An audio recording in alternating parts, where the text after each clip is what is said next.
ቸር አገልጋይ ማነው ለንጉሥ የታመነ መክሊቱን ያልቀበረ አትርፎ የከበረ ልናገርኩ አልችልም።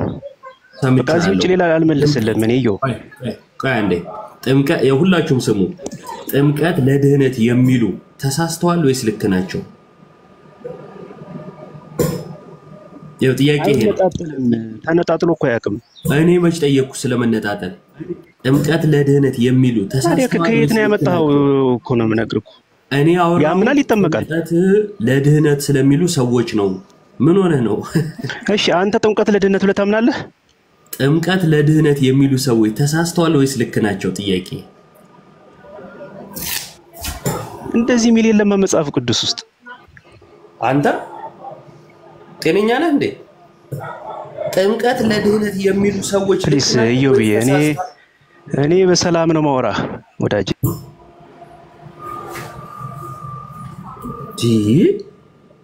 ምን አይነት ጠማሞች ናችሁ በጌታ ስም?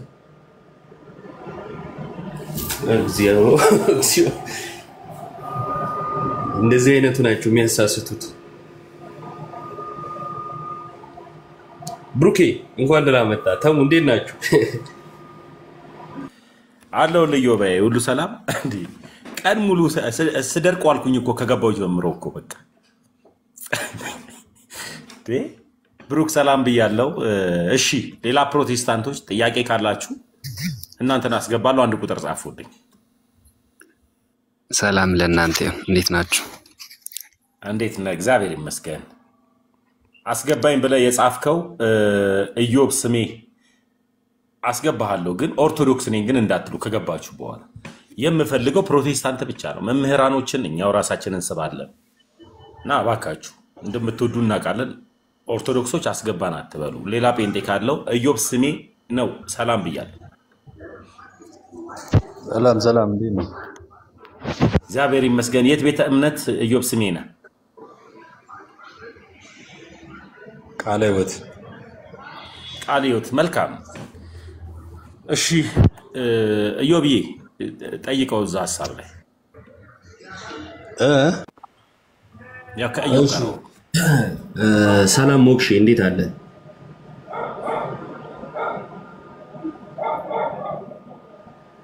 ኢዮብ ይሰማል?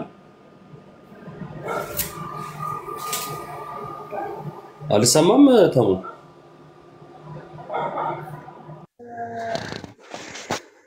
ኢዮብ ትሰማለህ? ኢዮብ ስሜ ነህ?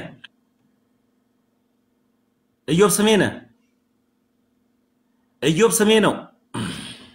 እድር ቤት ጠሪ እኮ አስደረገኝ እኮ መድኃኒዓለምን። ይህ ሞርወር ነው። ቸጎ ላይመሽ ነጋ።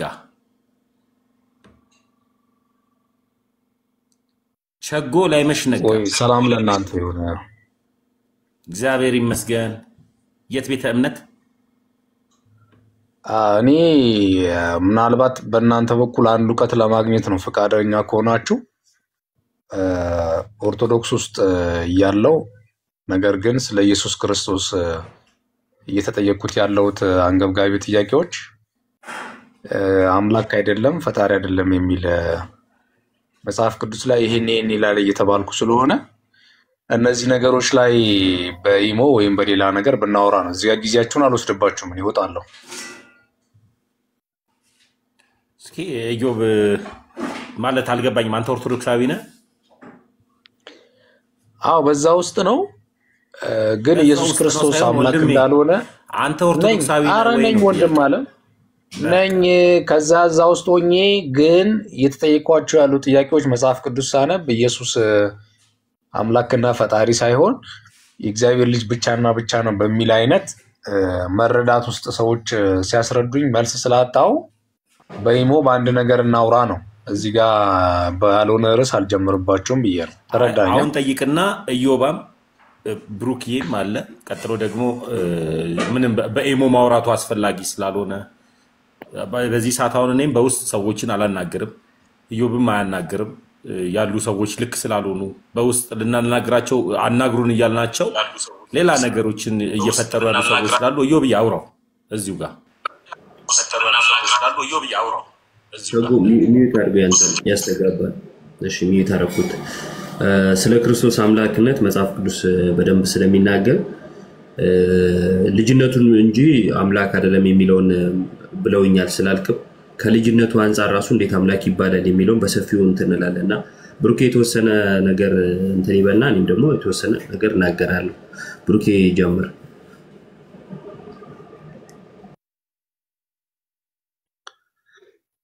እሺ ወጣ እንዴ? ወጣ እና ተመለሳ ወንድማችን እዚሁ ቁጭ ብለህ ስማ። ከመጣ በኋላ ይመለስለታል ኢዮብዬ።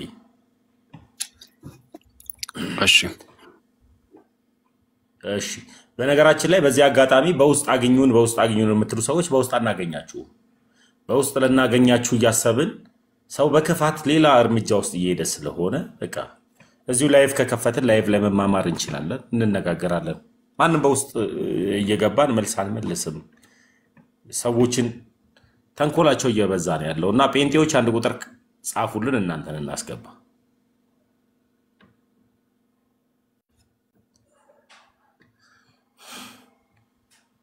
እሺ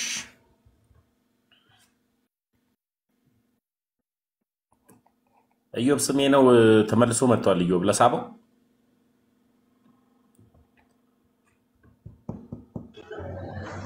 ኢዮብ ስሜ ነው። ኢዮብ ብሏችሁ ነው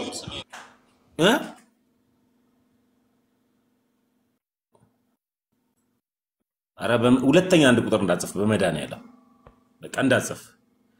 ሌላ ሰው አንድ ቁጥር ጻፉልኝ። ቲ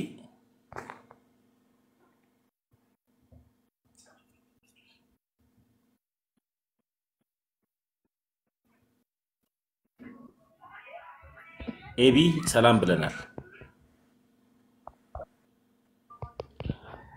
ሰላም ይብዛ ወንድሜ። እግዚአብሔር ይመስገን ወንድም አለም። የት ቤተ እምነት? ሸሩ መድኃኒዓለም ምርጥ የኦርቶዶክስ ልጅ ነኝ አባቴ። መግባት አልችልም። አይ ቸሺ መልካም እሺ እሺ ወንድም አለም ይቅርታ ግን በእናትህ ይቅርታ ግን እንትን ካስኩባክ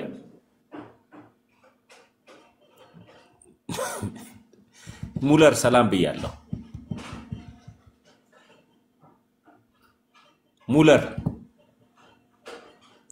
ሙለር ዲ ላታወሩ አንድ ቁጥር አትጻፉ። በጌታ ፍቅር ተውተው። ሙለር አቤት ተሜ ሰላም ናችሁ? ሚዩት አርግ እስኪ እንትን አይሰማም?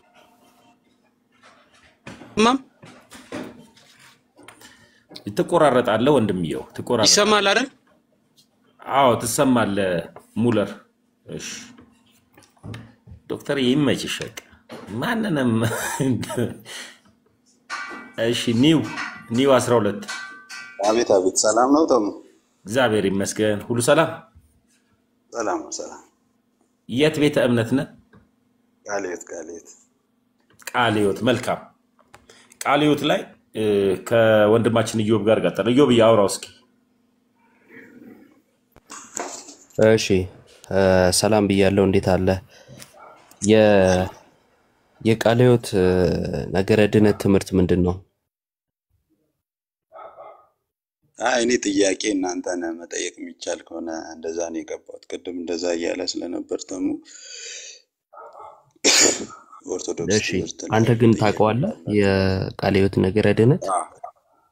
አውቃለሁ። እሺ ንገረንና ከዛ ጠይቀናለህ። እስቲ ንገረንና።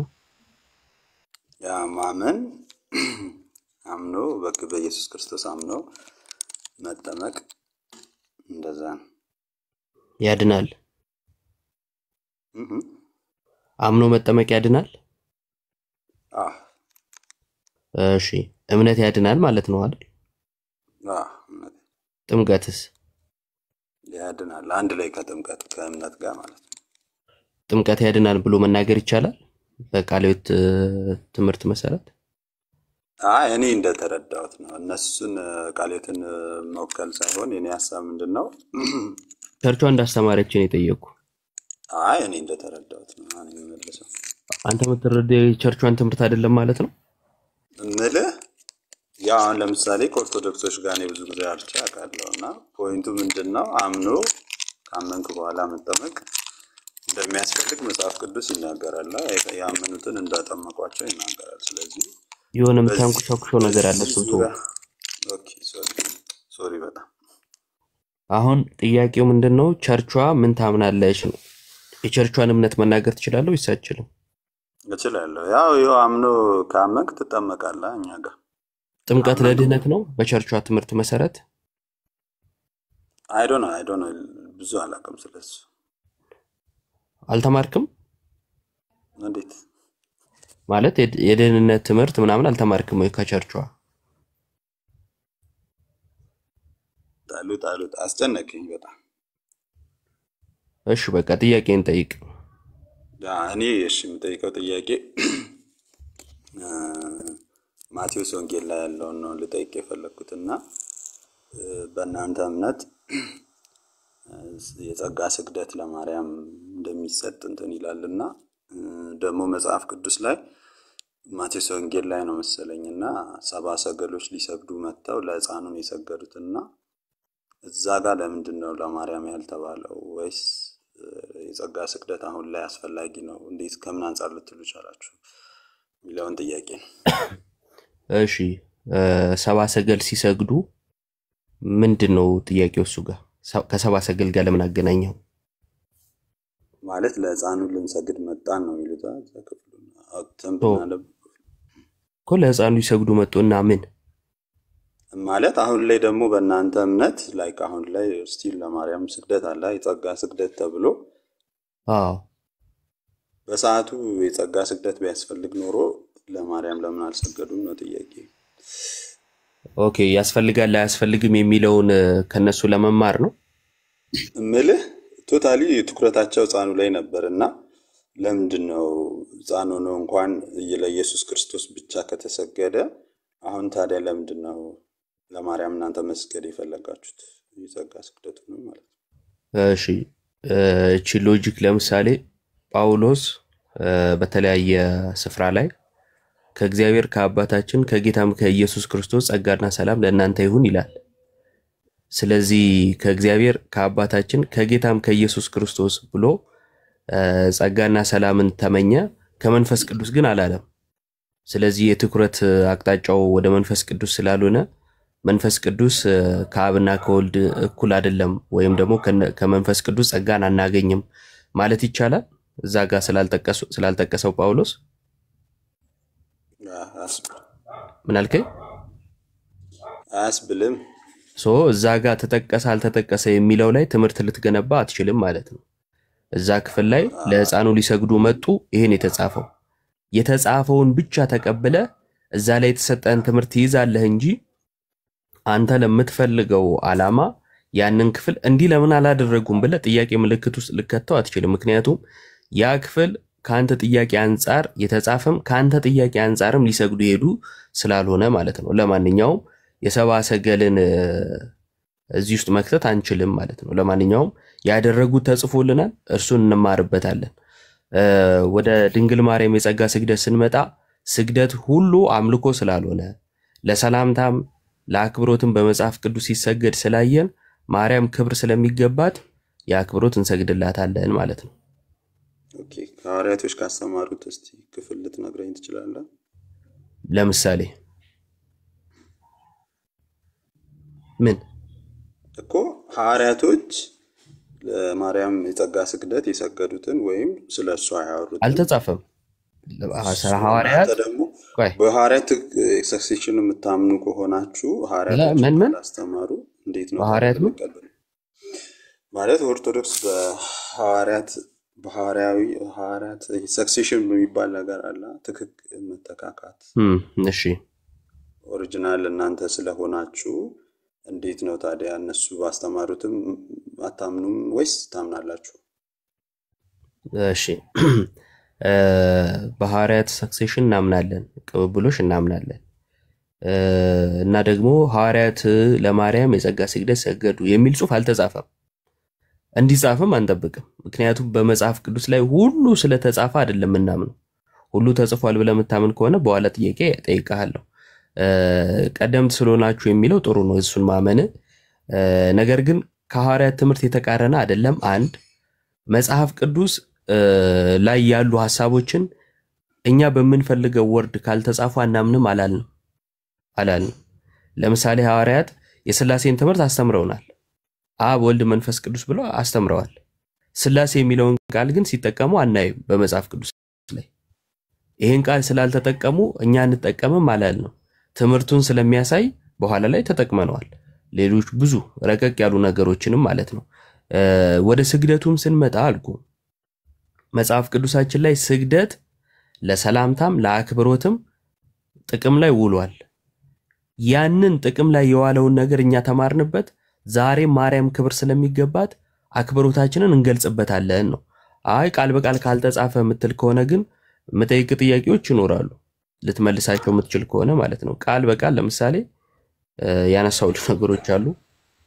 እኛ ምናምነው ቆይ አንዴ ባጭሩ እኛ ምናምነው እንደዚህ ነው።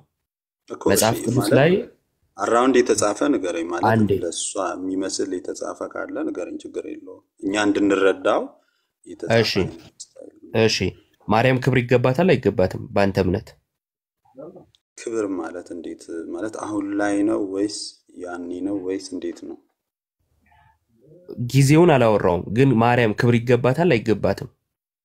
ነው ንገረኛ። ጊዜውን እኮ ስትነግረኝ ነው ልናወራ የምንችለው። ክብር ሲባል ላይክ ለተገለጠልህ ነው ወይስ ሲገለጥ ነው ሳይገለጥ ነው የሚለው ነው? እሺ ሲገለጥም ሳይገለጥም ብሎ መጽሐፍ ቅዱስ አስቀምጦ ከሆነ አንተ ትነግረኛለህ። እኔ ግን የጊዜውን ነገር አንተ ስለሆንክ ያነሳው አንተ እሱን ታወራለህ። እኔ ግን ክብር ይገባታል አይገባትም የሚለውን ጠየቅኩ። እሱን ትመልስልኛለህ እኮ። አሁን ካልከኝ እኔ ከክብር ጋር ስለሷ ብዙ ማስብበት እንትን የለኝም ብዬ ነው። መቼ ነበር ክብር የሚገባት? ያ በምድር ላይ ባለች ሰዓት ክብር ለሚገባው ክብር ስጥ ይላል። እሺ ካገኘሃት እኔ አሁን አንተ የሃይማኖት አስተማሪ ከሆንክ ለአንተም ክብር ልሰጥ እችላለሁ እስካየው እስካገኘው ድረስ ማለት ነው። እሺ በህይወት ከሌሉ ለጳውሎስ ራሱ ክብር ልስጥ ብል እንዴት ነው ክብር መስጠት አልችልም? እሺ በመጽሐፍ ቅዱስ ላይ በህይወት ሳሉ ክብር ይገባቸዋል፣ በህይወት ከሌሉ እንዴት ሊሰጣቸው ይችላል የሚለውን ንባብ አስነብበኝ ከሐዋርያቱ ትምህርት። አይ መጽሐፍ ቅዱስ ላይ እኮ ካለው ጠቀስኩልህ። ክብር ለሚገባው ክብርን ስጡ ይላል አይደል? አዎ እሱማ ክብር ለሚገባቸው ክብር ስጡ ነው የሚለው። በህይወት እስካሉ ነው የሚለውን አሳየኝ እኮ ነው ያልኩህ እንጂ እሱን እኮ ላስረዳህ እኮ ነው። አይ እንድታስረዳኝ አይደለም እንድታስነብበኝ ነው የምፈልገው። እሺ ክፍሉን ሰርች ላደርግ እችላለሁ፣ ግን ምን ይላል? አንዴ ቆይ የጠየቅኩ ክብር ለሚገባው ክብር ስጡ የሚለው ጥቅስ የቱ ጋር ነው ብዬ አይደለም። ይሄ ክብር በህይወት እስካሉ ጊዜ ብቻ ነው የሚለውን አስነብበኝ ነው ያልኩህ እኮ። እሺ ልሰጥ ነው። ኦኬ እሺ ቀጥል። ምን ይላል አዲስ ኪዳን ላይ? በእናንተ መካከል የሚደክሙ እንትኖች መምህር በማስተማር ለሚተጉ ለነሱ እንድንታዘዝ አክብሮት እንድንሰጥ አዲስ ኪዳን ላይ ይናገራል። ክፍሉን ትዝ ካለህ ማለት ነው ወዳጄ። ክብር የሚገባቸው በህይወት እስካሉ ጊዜ ድረስ ብቻ ነው ብሎ የገደበበትን ጥቅስ አንጣን ያልኩ እኮ። ይሄ ታዲያ አይገናኝም? በምንድን ነው የሚገናኘው እንዴ? ለሚያስተምሩ በእናንተ መካከል ለሚያስተምሩ ክብር ስጡ። ለሌሉ ክብራት ስጡ ማለት አይደለም ማሱ ወዳጄ። በእኛ መካከል እንትን ሊሉ እኮ የሚችሉት እያስተማሩ ያሉ። ለምሳሌ ቆይ አንዴ እዚህ ውስጥ ያሉ መምህራኖቼ ናቸው ብል የሌሉ መምህራን የሉም ማለት አይደለም። እሺ ለምሳሌ ብሩክ ያለ ቆይ አንዴ ማነሳለን ሐሳብ ስማ ዝም ብለህ። እዚህ ጋር ብሩክ ያለ ተሙ አለ። ተሙና ብሩኬ መምህራኖቼ ናቸው ብዬ ብል ሌሎች መምህራን የሉኝም ማለት አይደለም። ለሚያስተምሩን ለሚራዱን ክብር ይገባቸዋል ማለት በሌላ ቦታ ላሉ ወይንም ደግሞ ላልተራዱን ክብር አይገባቸው ማለት አይደለም። ምክንያቱም ከኛ አንፃር ብቻ ስላልሆነ ማለት ነው ክብሩ። ክብራቸው በዚህ ምድር የተገደበ ነው የሚለውን የመጽሐፍ ቅዱስ ክፍል ስጠኝ ያልኩበት ምክንያት ክብራቸውን ስለገደብክ ነው። እኔ ለምሳሌ ማርያም ክብሯ ወላዲት አምላክ መሆኗ ወይም ደግሞ የኢየሱስ እናት መሆኗ ነው። የኢየሱስ እናት መሆኗ በምድር የቀረ አይደለም። ስትሞት ውይ በቃ ከዚህ በኋላ የኢየሱስ እናት አይደለሽም አልተባለችው። አንተ ግን ገደብክና ይህን ክብሯን በምድር ብቻ የቆመ አደረከው። ሶ ለዚህ ጥቅስ አለ ወይ ብዬ ስለ እነንተና ክብር ይገባቸዋል የሚል ጥቅስ እንዳሰጠኝ አልጠየቅኩም። እሱን ክብር የገደብክበትን በምድር ሳሉ ብቻ ነው ያልክበትን ጥቅስ አንጣ ነው ያልኩ። አሁን ግልጽ ይመስለኛል። ቀጥል። እሺ፣ ስለዚህ አንተ ለሞቱ ሰዎች ፖይንት ክብር የሚባለው እናንተ ለሞቱም በህይወት ላሉትም ትሰጣላችሁ ማለት ነው። ስለዚህ ያንተን የጠየቅኩ መልስ ያንተ አልክ እኮ አንተ ያንተን የገደብክበትን ጥቅስ አንጣ። ቅድም እኮ ሰጠውክ እኮ ለሚያስተምሩ መምህራን አለ እኮ አይደል? በእናንተ መካከል ለሚደክሙ ለሚያስተምሩ ክብርን ስጡ ብሎ ተናግሯል እኮ አልኩ። ለሌሎቹ አይገባቸው ማለት ነው ብሎ የተረጎመልህ ማን ነው? በእናትህ ኦልሞስት እንደዛ ነው። እየደከመ ያለው በህይወት ያለ ሰው ይላል እንዴ? እና እሺ አስረዳኝ፣ ችግር የለውም እሱን ክፍል ወይ ና ቆይ ይላል ወይ? ኦልሞስት እንደዛ ነው አልክ። ክፍሉ ብሎ ነው አንተ መስሎ ነው? አስረዳኝ ክፍሉን። እሺ ፖይንቱ ምንድነው? ክፍሉ ብሎ ነው ወይስ አንተ መስሎ ነው? እኔ እንደዛ ነው የተረዳሁት። ኦብቪየስሊ በቃ በጣም ጥሩ። አሁን ሚዩት አድርግና አዳምጥ። ይሄ አሁን መጽሐፍ ቅዱስ ላይ የራስን ሐሳብ መጫን። መጽሐፍ ቅዱስ ሲናገር የመጀመሪያው ነገር ቅዱሳን ሕያዋን ናቸው፣ ሲሄዱ ከአምላካቸው ጋር የሚሆኑ በህይወታቸው እግዚአብሔርን የመሰሉ ሕያውነትን የተቀበሉ ናቸው ቅዱሳን። ስለነዚህ ስናወራ እይታቸው እንኳን ከኛ የተሻለ እንደሆነ ልናቅ ይገባል። ምክንያቱም ሐዋርያው ምን አለ? እዚህ በድንግዝግዛ ያለው እዛ እንደዛ አይደለም ነው ያለው። እዚህ ከሚያዩት የተሻለ ያሉ፣ እዚህ ካላቸው ቅርበት የተሻለ ቅርበት አላቸው፣ ወደ አምላካቸው ነው የሄዱት። እኛ ማልዱናል ብለን ስንል ክብር ይገባቸዋል ብለን ስንል ስለነዚህ ነው የምናወራው። ስለሙታን ስለማያምኑት እዚህ ስለቀሩት ሰዎች አይደለም። ቅድስት ድንግል ማርያም ሕያው ነች። ክብሯ ዛሬም ነገም ይቀጥላል። ማርያም ትውልድ ሁሉ ብጽዕት ይሉኛል ብላ ስትል እስከምሞት ጊዜ እያለች ነው አይደለም? ትውልድ ሁሉ ነው ያለችው። ትውልድ ሁሉ ብጽዕት ይላታል። መቼ? የሚነሳ ትውልድ ሁሉ ሁል ጊዜ እስከ ዓለም ፍጻሜ። ለምን? የማርያም ክብሯ ወላዲተ አምላክ መሆኗ ነው። ይሄን ከሷ ሚነሳት ካለ ጥቅስ ጥቀሱልን። ይሄ ክብር በምድር ሚውት አድርግ፣ እየመለስኩልን ነው። ሚውት አድርገህ ስማ። ይሄ ክብር በምድር እስካለች ጊዜ ድረስ ብቻ ነው የሚል ካለ ጥቅስ ጥቀሱ። ለምሳሌ ዳዊት በመዝሙሩ ላይ ምን ብሎ ተናግሯል? በክፎች ምክር ያልሄደ እርሱ ብፁዕ ነው ይላል አይደል? በክፎች ምክር አለመሄድ ራሱ ብፁዕ ያስብላል። በክፎች ምክር አለመሄድ ራሱ ማለት ነው። ስራቸው ይከተላቸዋል። የቅዱሳን ስራቸው ደግሞ ይከተላቸዋል፣ ይነገርላቸዋል። ለምሳሌ ሰማዕት ሆነው ያለፉ አይ በቃ አንድ ያልፋል ከዚህ በኋላ ሰማዕት መሆን አለመሆን ትርጉም የለውም አይባልም። ራእይ ላይ ይሄን እናያለን። የታረዱ ነፍሳት ይላቸዋል። አያችሁ፣ በምድር የከፈሉት በምድር ያገኛቸው ያ መከራ ተጠቀሰላቸው። አንድ በጎ ሰው ነበረ፣ አንድ ደሃ ሰው ነበር። ወደ ሰማይ ካር የሉቃስን ስንመለከት ማለት ሉቃስ 16 በምድር ያደረጉ ተጠቅሶላቸዋል። ያ ክፉ ሰው ስለ ክፋቱ ተወቅሶበታል፣ ተነግሮለታል። ያኛውም ደጉም ደግሞ እንደዛ በአብርሃም እቅፍ የነበረው ማለት ነው። ልክ እንዲሁ ክብራቸው ከነሱ ሊለይ አይችልም። ካለ ጥቅስ አንዱ እኛ ስንሰግድላቸው ወይንም ደግሞ በስግደት የምንገልጽላቸው አክብሮታችንን ብቻ ነው፣ አምልኮት አይደለም። አክብሮት አይገባቸውም የሚል ጥቅስ ከሌለ ከኛ ጋር የምትከራከሩበት አንዳች ምክንያት የለም ማለት ነው። አሁን ላይ ቅዱሳን ጸሎት ይሰማሉ። ከማን ጋር ነው እያወራ ያለው? ኢዮብ አላውራ። እሺ ጥያቄ የሚሰጥን ሰው አስገባው እስኪ።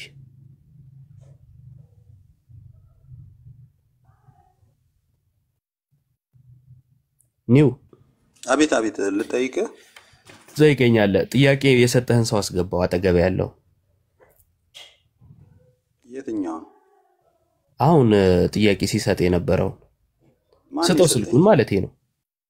አረ እኔ ብቻዬን ነኝ ያለሁት ነው እንዴ? በቪዲዮ ላሳይ እንዴ? ብቻዬን ነኝ ያለሁት። አይ አረ ችግር የለውም። ሁለት የተለያየ ድምጽ ታወጣለህ ማለት ነው። ችግር የለውም። አሁን የጠየከኝን እሺ መልሼልሃለሁ። ቆይ እሺ አሁን ከማርያም ጋር በተያያዘ ቆይ መጽሐፍ ቅዱስ ቆይ ላይ ቆይ አንድ ጥያቄ ነው የተቀበልኩ። እኮ ራሱን የጠየከኝ ቆይ አንዴ የጠየከኝን መልሼልሃለሁ። ተረድተሃል? ማለት ቅድም እንትን ባልከው አንድ እዛው እኮ ያለ ጥያቄ ጌታ የተናገረውን እኮ ላስታውስህ እኮ ነው። የጠየከኝን ስመልስልህ ተረድተኸኛል ወይስ አልተረዳኸኝም ነው ያልኩ? ገብቶኛል። ምን ገባ? አይ በቃ ሊሚትድ እዚህ ብቻ ነው የሚል የለም አይነት ነው። ኖ እሱ አንተ ያነሳኸው ነው። እኔ ከመለስኩልህ ምን ገባ? ለምን እንደምናደርግ ምናምን አብራርቼልሃለሁ። እሱ ገብቶሃል ወይ ነው? እሱ አልገባም። እና ታዲያ ምንድነው ወደ ሌላ ጥያቄ የምትሄደው? ሳይገባ ሌላ አይደለም ሌላ እኮ አይደለም እኮ ያልኩ እዛው ላይ ኢየሱስ ክርስቶስ ነው ያጠባች ጡቶች የተሸከመች ማህፀን የተባረኩ ናቸው ብላ አንዷ ኢየሱስ ክርስቶስን ተናገረችው። ስለ ኢየሱስን ማለት ነው። ያጠባችሁ ኦብቪየስሊ የተሸከመችው ማህፀን ኦብቪየስሊ ማርያም ናት። ግን እሱ ብፁዓንስ የእግዚአብሔርን ቃል ሰምተው እንትን የሚሉ ናቸው ብለዋል። ይሄንን እንዴት ትረዳለህ? አትስገዱላት ማለት ነው? ኖ አይደለም። በሰዓቱ ለምን ነው ታዲያ? ቆይ አንዴ ካልሆነ የጠየከኝ ስለሚደረገው ስግደት ነው። እዛ ምን ወሰደ እኮ የእግዚአብሔርም ቃል እኮ ብፁዕ ናት ምናምን ሲል በሰዓቱ ለነበረው ነው ወይስ ለዘላለም ነው የሚለውን እኮ ነው የሚያጠነክርልኝ ሐሳብ እኮ። ስለ ብጽዕና ነው የጠየከኝ አንተ? አይ አይደለም፣ ስለ መስገድ ነው የጠየቅኩ። በቃ ስለ በቃ የተባለ ነገር ለዘላለም አይደለም። ኦኬ ለዘላለም አይደለም። እሺ ችግር የለውም። ስለ ስግደት የመለስኩልህ ገብቶሃል? አልገባኝም። እሺ ስግደት ሁሉ አምልኮ ነው? ስግደት አምልኮ ነው፣ ሊሆንም ላይሆንም ይችላል። እሺ ለአምልኮ ያልሆነ ስግደት ምንድን ነው? ለአምልኮ ያልሆነ ስግደት እንዲሁ ዝም ብሎ የሪስፔክት አለ። አሁን ድሮ ብሉይ ኪዳን ላይ በድሮ ጊዜ አለ፣ የክብር ማለት ነው። እሺ ለአክብሮት አንተ የምትሰግድላቸው ሰዎች አሉ? እኔ የለም። ራዚ የምታከብረው ሰው የለም ማለት ነው? በአምልኮ እንትን የምሰግድለት ሰው የለም። እኔ ስለ አምልኮ መቼ አወራው? ስለ ክብር እኮ እያወራን ያለነው። በክብር የምሰግድለት የለም። ሰው አታከብርም ማለት ነው? ሰውማ አከብራለሁ፣ ግን እንደዚህ ኒንጃ ከዛ ኒንጃ። እሺ ሄኖክ ሚዩት አድርገው። ሉቃስ ወንጌል ላይ ምዕራፍ 1 ላይ ትውልድ ሁሉ ብጽዕት ይሉኛል አለች ማርያም። ትውልድ ሁሉ ያለችው የትኛዎቹ ነው?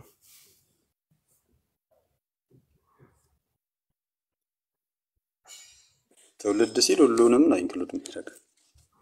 በዛ ዘመን የነበሩትን ብቻ አይደለም። ከዛ በኋላ ያለውም ትውልድ ሁሉ ብጽዕት ይሏታል? ይሏታል። እንዴ እሷ ሞታ የለ እንዴ? ለምንድን ነው ብጽዕት የሚሏት? ብፁዕ ማለት እኮ ትርጉሙ የተባረከ ማለት እንዴ እኮ ከሞተች በኋላ ለምን ይሏታል ነው ጥያቄ።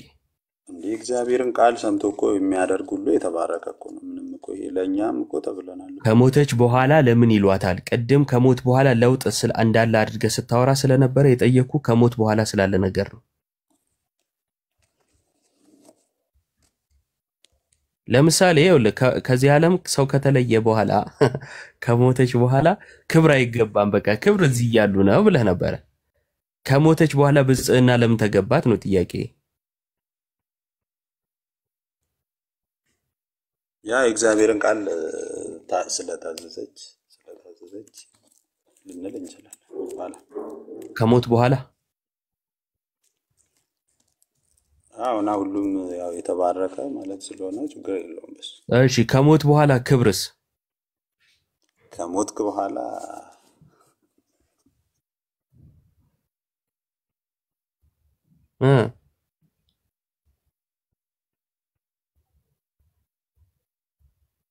እኔ እኮ ለማርያም ያላችሁ ነገር ነው። ክርስቶስን ወጣ ይገርመኛል። አሁን ማርያም ስለሞተች ክብር አይገባትም። አሁን እሺ ብጽዕናስ? አሁን ይሄ ጥቅስ ስላለ እንዴት እንትን ይበለው? አይ እሱማ ይገባታል ያው እሺ ቀጥሉ ብሩኬ የገባ ሰው አለ እሱን አናግር እሺ አያና እንዴት ነህ እንዴት ናችሁ ሰላም ናችሁ ይመስገን አምላክ የት ቤተ እምነት ነህ እኔ ፕሮቴስታንት ነኝ ፕሮቴስታንት እሺ የትኛው ቤተ እምነት መካነ ኢየሱስ ኦኬ መካነ ኢየሱስ እሺ እሺ መካነ ኢየሱስ የምታምነውን እምነት በደንብ ታውቃለህ አይደል ጥያቄ ልንጠይቅ ስለሆነ አውቃለሁ እሺ በሶላ ስክሪፕቸራ ላይ ወይም መጽሐፍ ቅዱስ ብቻ ሲባል ምን እያላችሁ ነው እሱን መልስልኝና ከዛ ጠይቃለሁ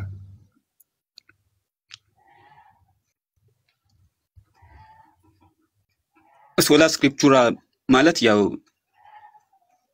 መጽሐፍ ቅዱስ ብቻ በቂ ነው ለማለት ነው መጽሐፍ ቅዱስ ብቻ በቂ ነው በቂ ስለሆነ ማለት ነው እሺ ይሄንን ዲፊኒሽን ባይብሊካል ነው አው ባይብሊካል ነው ብዬ ነው የማስበው ዲፊኒሽኑ እሺ መጽሐፍ ቅዱስ ብቻ ማለት ብሎ መጽሐፍ ቅዱስ ያብራራበት የቱ ጋር ነው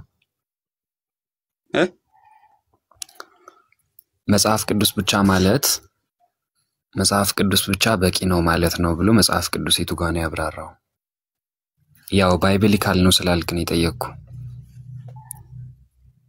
እኮ ባይብሊካልማ ነውና እኮ የቱ ጋር ነው እያልኩ ነው እኮ መጽሐፍ ቅዱስ ብቻ ማለት መጽሐፍ ቅዱስ ብቻ በቂ ነው ማለት ነው የሚለው የቱ ጋር ነው እንት ላይ ሌላ ሰው ቢገባ ይሻላል ይየው ዮሐንስ ራእይ ላይ እኮ አለ እኮ ምን ከዚህ መጽሐፍ ላይ እንዳትጨምሩ እኮ ብሏል ብሩኪ መልካም አይ እኔ ይሄን ዲፊኒሽን የጠየቅኩ ወይስ ታውቃለህ ወይስ አታውቅም የሚለው ነው እንጂ አስፈላጊው ነው አይደለም እኔ ሌላ ጥያቄ ነበረኝ ግን ሌላ ሰው ቢገባ ከሌላ ሰዎች ጋር እንቀጥላለን አብሪሽ ሰላም ብለናል ሰላም እንዴት ነው ሁሉ ሰላም እግዚአብሔር ይመስገን አለው የት ቤተ እምነት አብርሃም ታድሶ የሚባል መጥቶ ነው እዮብ ይሄ ካንተ ጋር ነው ማውራት ያለበት እኔ ታድሶ የሚባል አላቅምና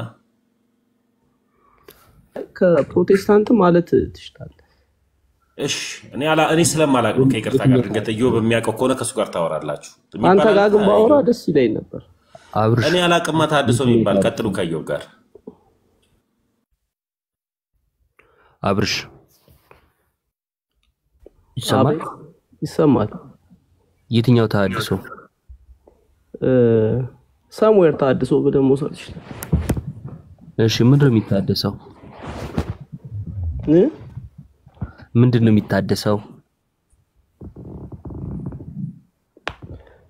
ከልጁ ጋር ቅድም በነበረ ከኒው 12 ጋር የነበራችሁ ሰምቻለሁ ስለ ማርያም እያወራችሁ ነበር ምናልባት እንደው ስለዛ ማውራት እንችል ይሆን እየሰማ እንዳልሰማ አትሁን እባክህ ምንድነው የሚታደሰው የሚለውን ጥያቄ በማርያም ዙሪያ ስታወሩ ሰምቻችሁ ነበርና ምንድነው ሐሳቡ እታጨርሰው እየሰማችሁ እንዳልሰማ አትሁኑ ሰው ፋራ ነው ይመስላችሁ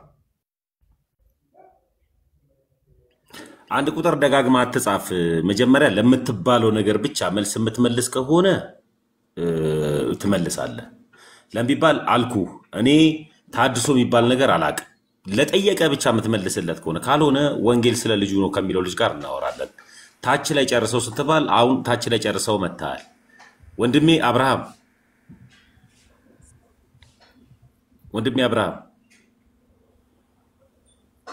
እዮብ እኔ ማለት ሰማው እዮብ ሰማለሁ።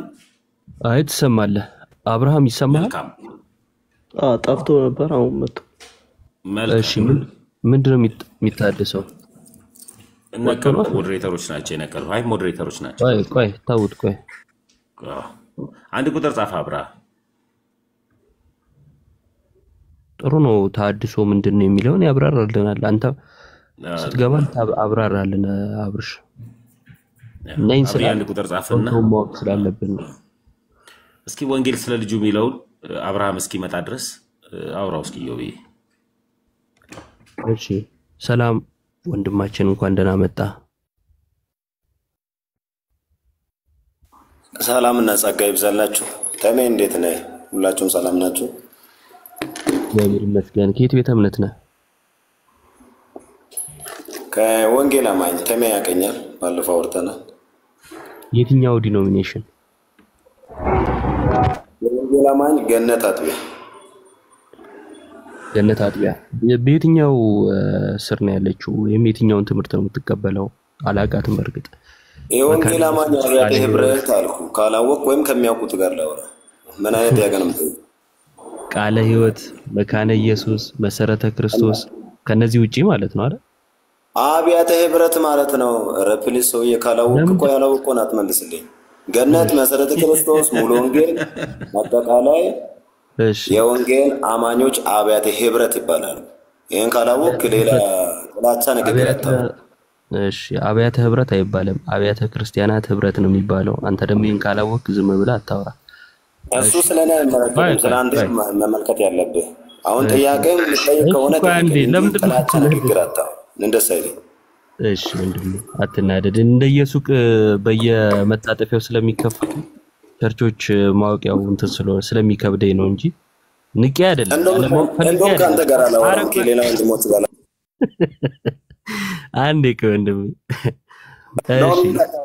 ነው እኔ ተመን ስለማከብረው ነው የምገባው። ነገረ ድህነትን እስኪ ከሚያገኝ ሰው ጋር ላውራ። እሺ ነገረ ድህነትን አብራራልኝ። ከኔ ጋር ብታወራ ነው እኔ ደስ የሚለኝ። እንደውም አላወራህም ካንተ ጋር ምክንያቱም ከአገባብ ታስታውቃለህ። አይደል? አላወራም ካንተ። እሺ በቃ እሺ ወንድሜ። እሺ አብርሽ ተመልሰሃል? እሰማሃለሁ?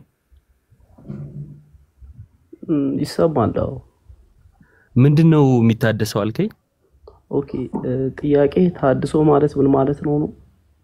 አይ የሚታደሰው ምንድነው ነው ጥያቄ። ታድሶ ማለት ምን ማለት ነው የሚለውን ስለማውቀው የሚታደሰው ምንድነው የሚለውን ነው ማላውቀውና ማላውቀው ነው የጠየቅኩ። ምንድነው የሚታደሰው? አንተ ታድሶ የሚለውን ታውቀዋለህ ነው? የሚታደሰው ነው የቃሉን ትርጉም አውቀዋለሁ። ምን ማለት ነው ብለን የጠየቀኝ ስትለኝ አይ የቃሉን ትርጉም አውቀዋለሁ። ታድሶ ወይም መታደስ የሚለው የቃሉን ትርጉም ስለማውቀው አንተ ግን ታድሶ ነኝ ስትል ምንድነው የሚታደሰው ብዬ አንተን ጠየቅኩ ማለት ነው። ስለ ቃሉ ትርጉም ሳይሆን የምናወራው ስለሚታደሰው ነገር ነው። ምንድነው የሚታደሰው? እናንተ ቤተክርስቲያን የነበሩ ሰዎች ናቸው። ከዚያ ወደዚህ በመብጣት ታድሶ ነው። ለምን ቅድምም ስተነጋገር ነበርና አይኮኒክስ ላይ ማተኮር ነገር አለ እናንተ ጋር ገድላት ላይ የሚታደሰው ምንድነው የጠየቅኩ። የሚታደሰውን ነው የምነግረኝ። እሺ ከጠየቅክ በኋላ እኮ መስማት አለብኝ። አዎ ከጠየቅኩ በኋላ መስማት አለብኝ። ያልጠየቅኩት ሲወራ ደግሞ መስማት አለብኝ ማለት አይደለም። ያልጠየቅኩን የምታወራው የት ድጋ ልትሄድ እንደሆነ ስለማውቀው እሷን ነገር ተወት አርጋትና የተጠየቅከውን ብቻ መልስ። ታድሶ ያው እናንተ ጋር ስለነበረ አይኮኒክ ላይ ታተኩራለህ። ማን የነበረው ላይ እና ማን የነበረው ሌሎችም የነበረው ማን ነው? የአዲስ ኪዳን ማዕከላዊ ሐሳብ ላይ ሳይሆን ሌሎች ላይ ማተኮር። ከዛ በኋላ ታድሶ የሚል ደግሞ ለምንድን ነው እየሰማማት ማታወራው ወንድማችን? አሁን አንተ አራዳ ሆነ እኔ እንትን ሆኜ ከዛ ነው ወደ ቅድም ልታወራ ወደ ፈለካት ልትሄድ ነው። ጉዞ ወደዛ ነው እና እኔ አላወቅኩም አሉ። ተው በእናት ተግባብተን ለመወያየት እንሞክር። የውይይቱን ድባብ አታበላሸው። ቢያንስ ምን እያልኩ እንደሆነ ስማ። ማይክን አንሳና የሚታደሰው ምንድነው የሚለውን ብቻ ነው። ሚት አርጋችሁኝ ነውና ሚት አርጋችሁኝ። እሺ ከትልቅ ይቅርታ ጋር በዚህ መልኩ ሸኝቻለሁ።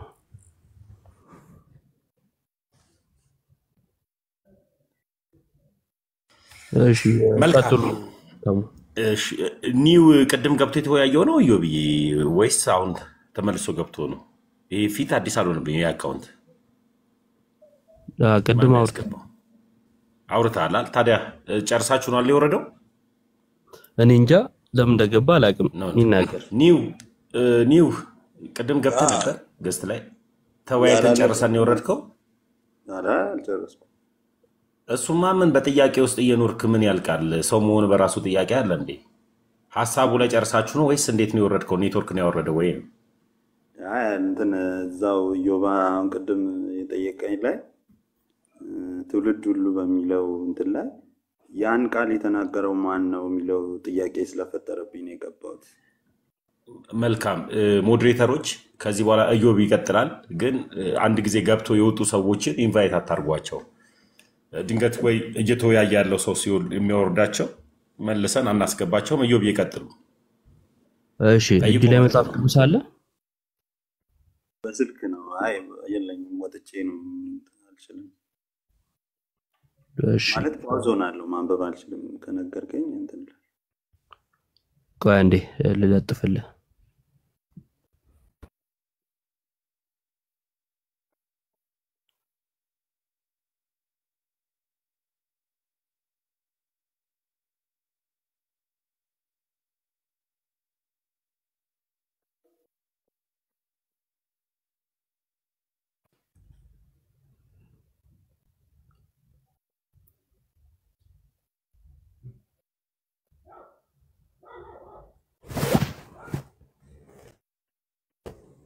እሺ ይነበብልሃል?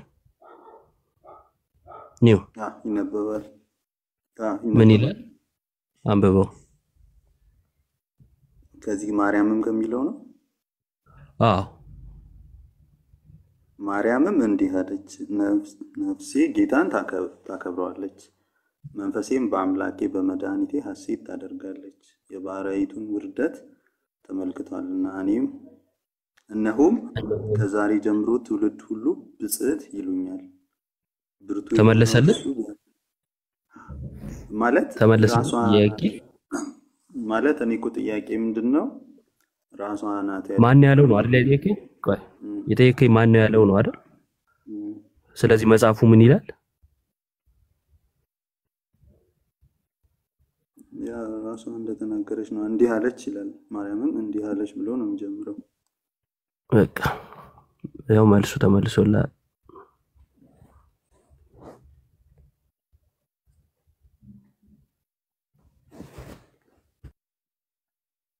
ያምናል እሱ ነው መጽሐፍ ቅዱሳዊ ሆኖ ታምናለህ አንተ ምናምን ኒውልን 12 አቤት ምን አልከኝ?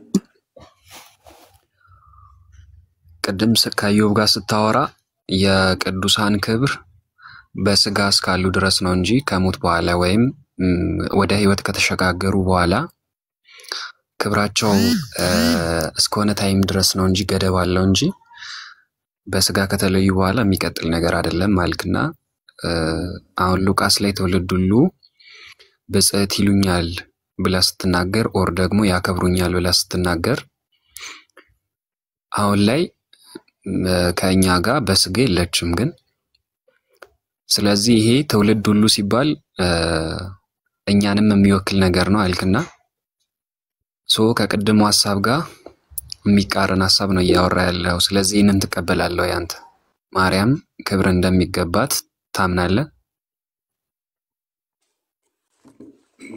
መሻየት እውነት ለመማማር ከሆነ በእርግጥ የተነሳው ጥቅስ እንትን አለብኝ እኔም ማለት ጥያቄ ፈጠረብኝና ድምጽህን ከፍ አድርገው እስኪ።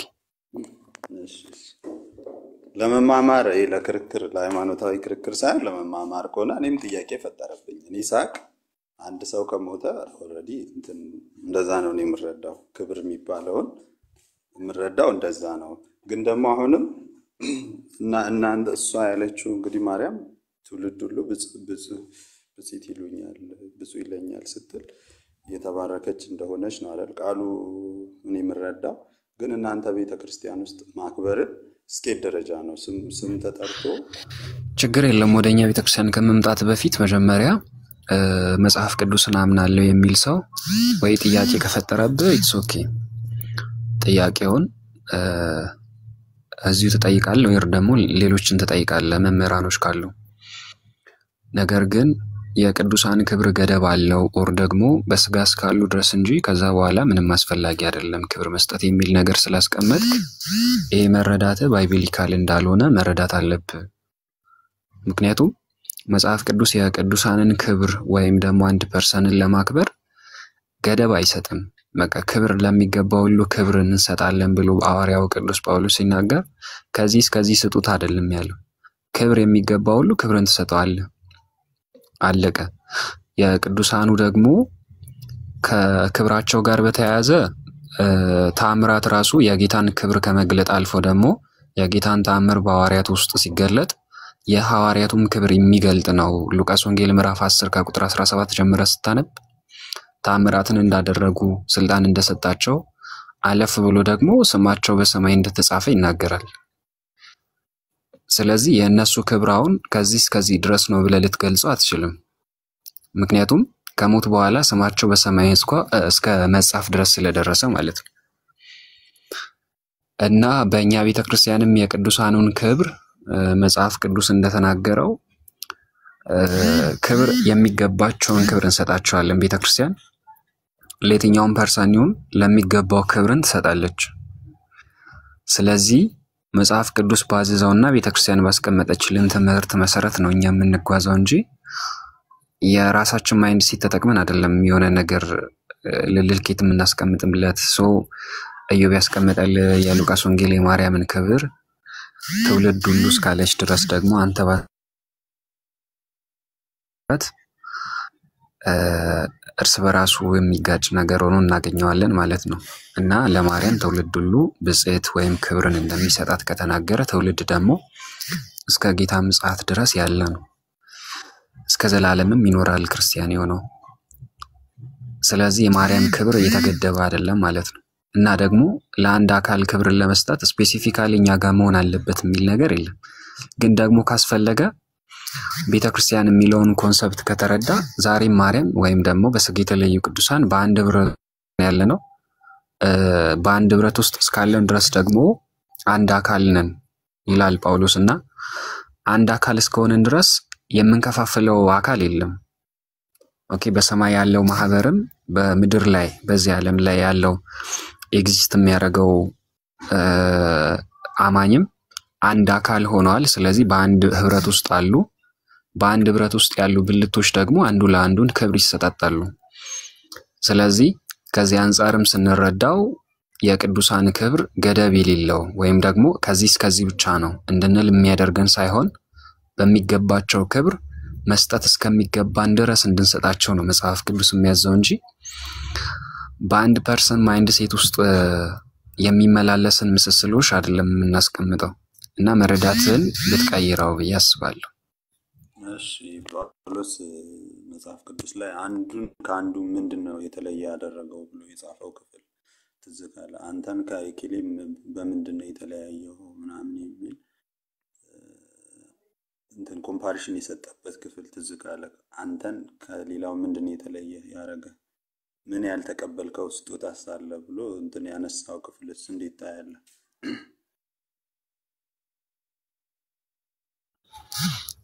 ንገረኝ እስኪ ማለት ጥቅሱን ላውጣው ነው። ቆሮንቶስ ውስጥ ከቻልክ ግን ድምፅህን ከፍ አድርገው። እሺ ቆሮንቶስ ውስጥ ያለ ይመስለኛል። እሺ ወይ ቼክ አድርጌ እንትን ልበል። እስከዛ ሌላ ሰው ያወራ ጥቅሱን እንትን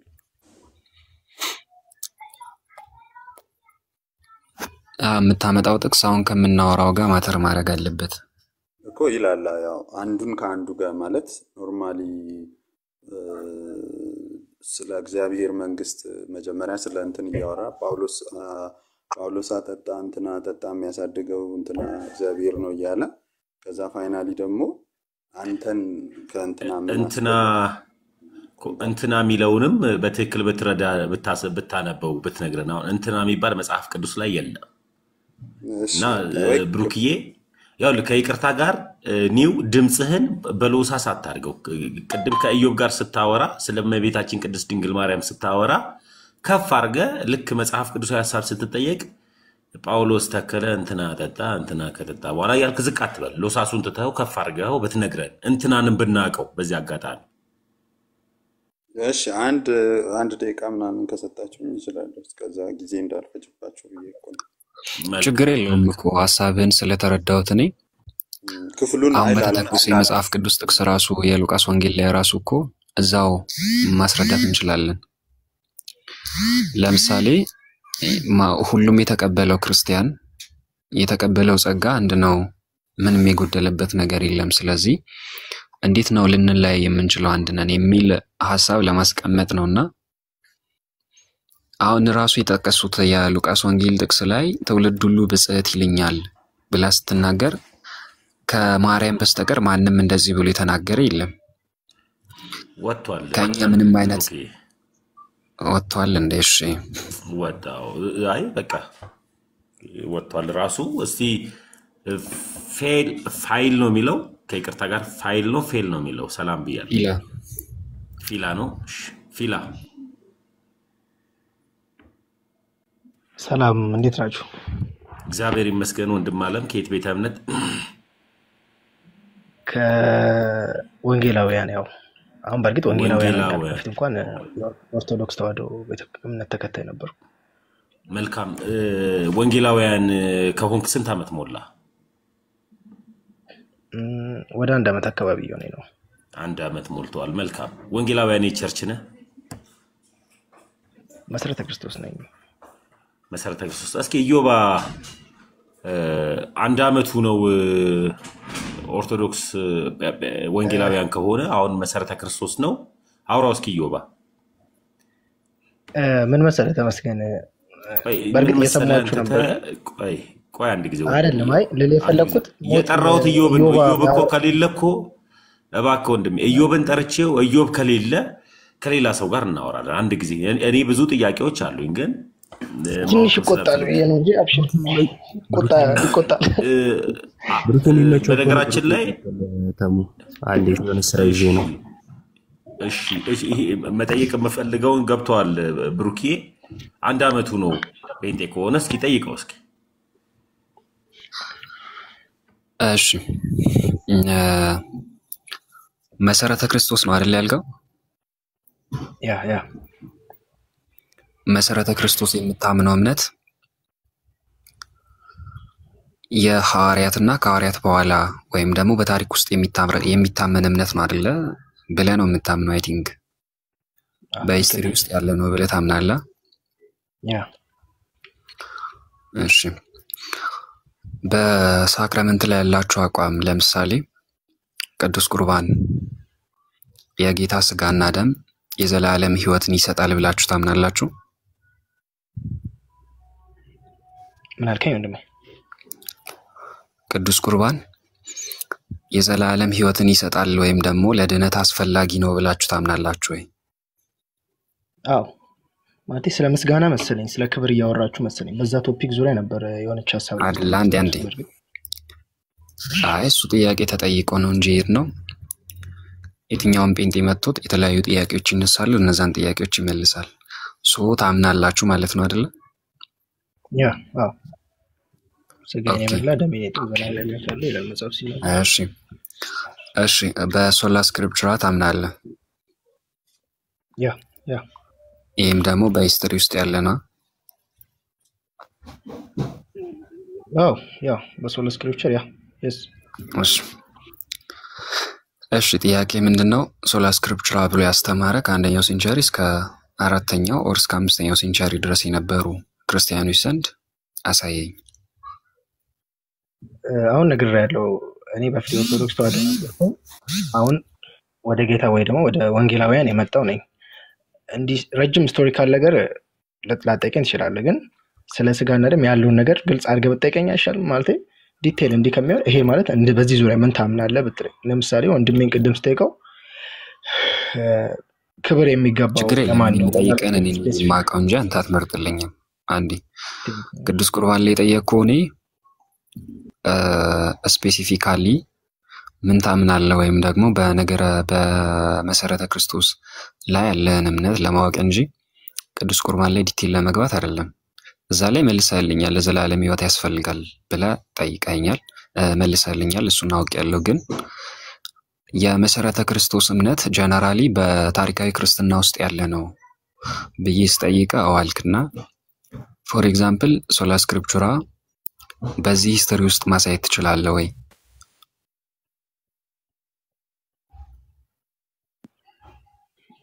ያው ነው የተከተለው የመጣው የሐዋርያቱ ትምህርትና ክርስቶስ ያስተማረው ነው።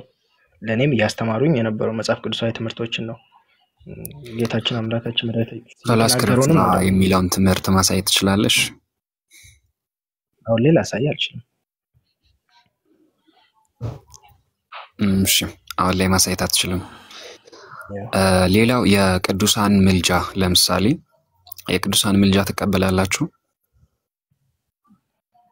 ኦኬ ማለት የትኞቹን ቅዱሳን እስቲ ላው ምድር ላይ ያሉት ናቸው ወይስ ያረጉት? ማለት ጀነራሊ የሪፎርመሮች እምነት ስለሆነ የምትከተለው መሰረተ ክርስቶስ ሲባል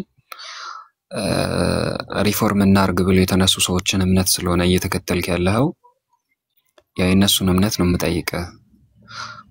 መሰረተ ክርስቶስ የቅዱሳን ምልጃ ጀነራሊ ከሞት በኋላም ያለው ወይም በስጋ ከመለየት በኋላ ያለው ምልጃ እሱን ትቀበላላችሁ?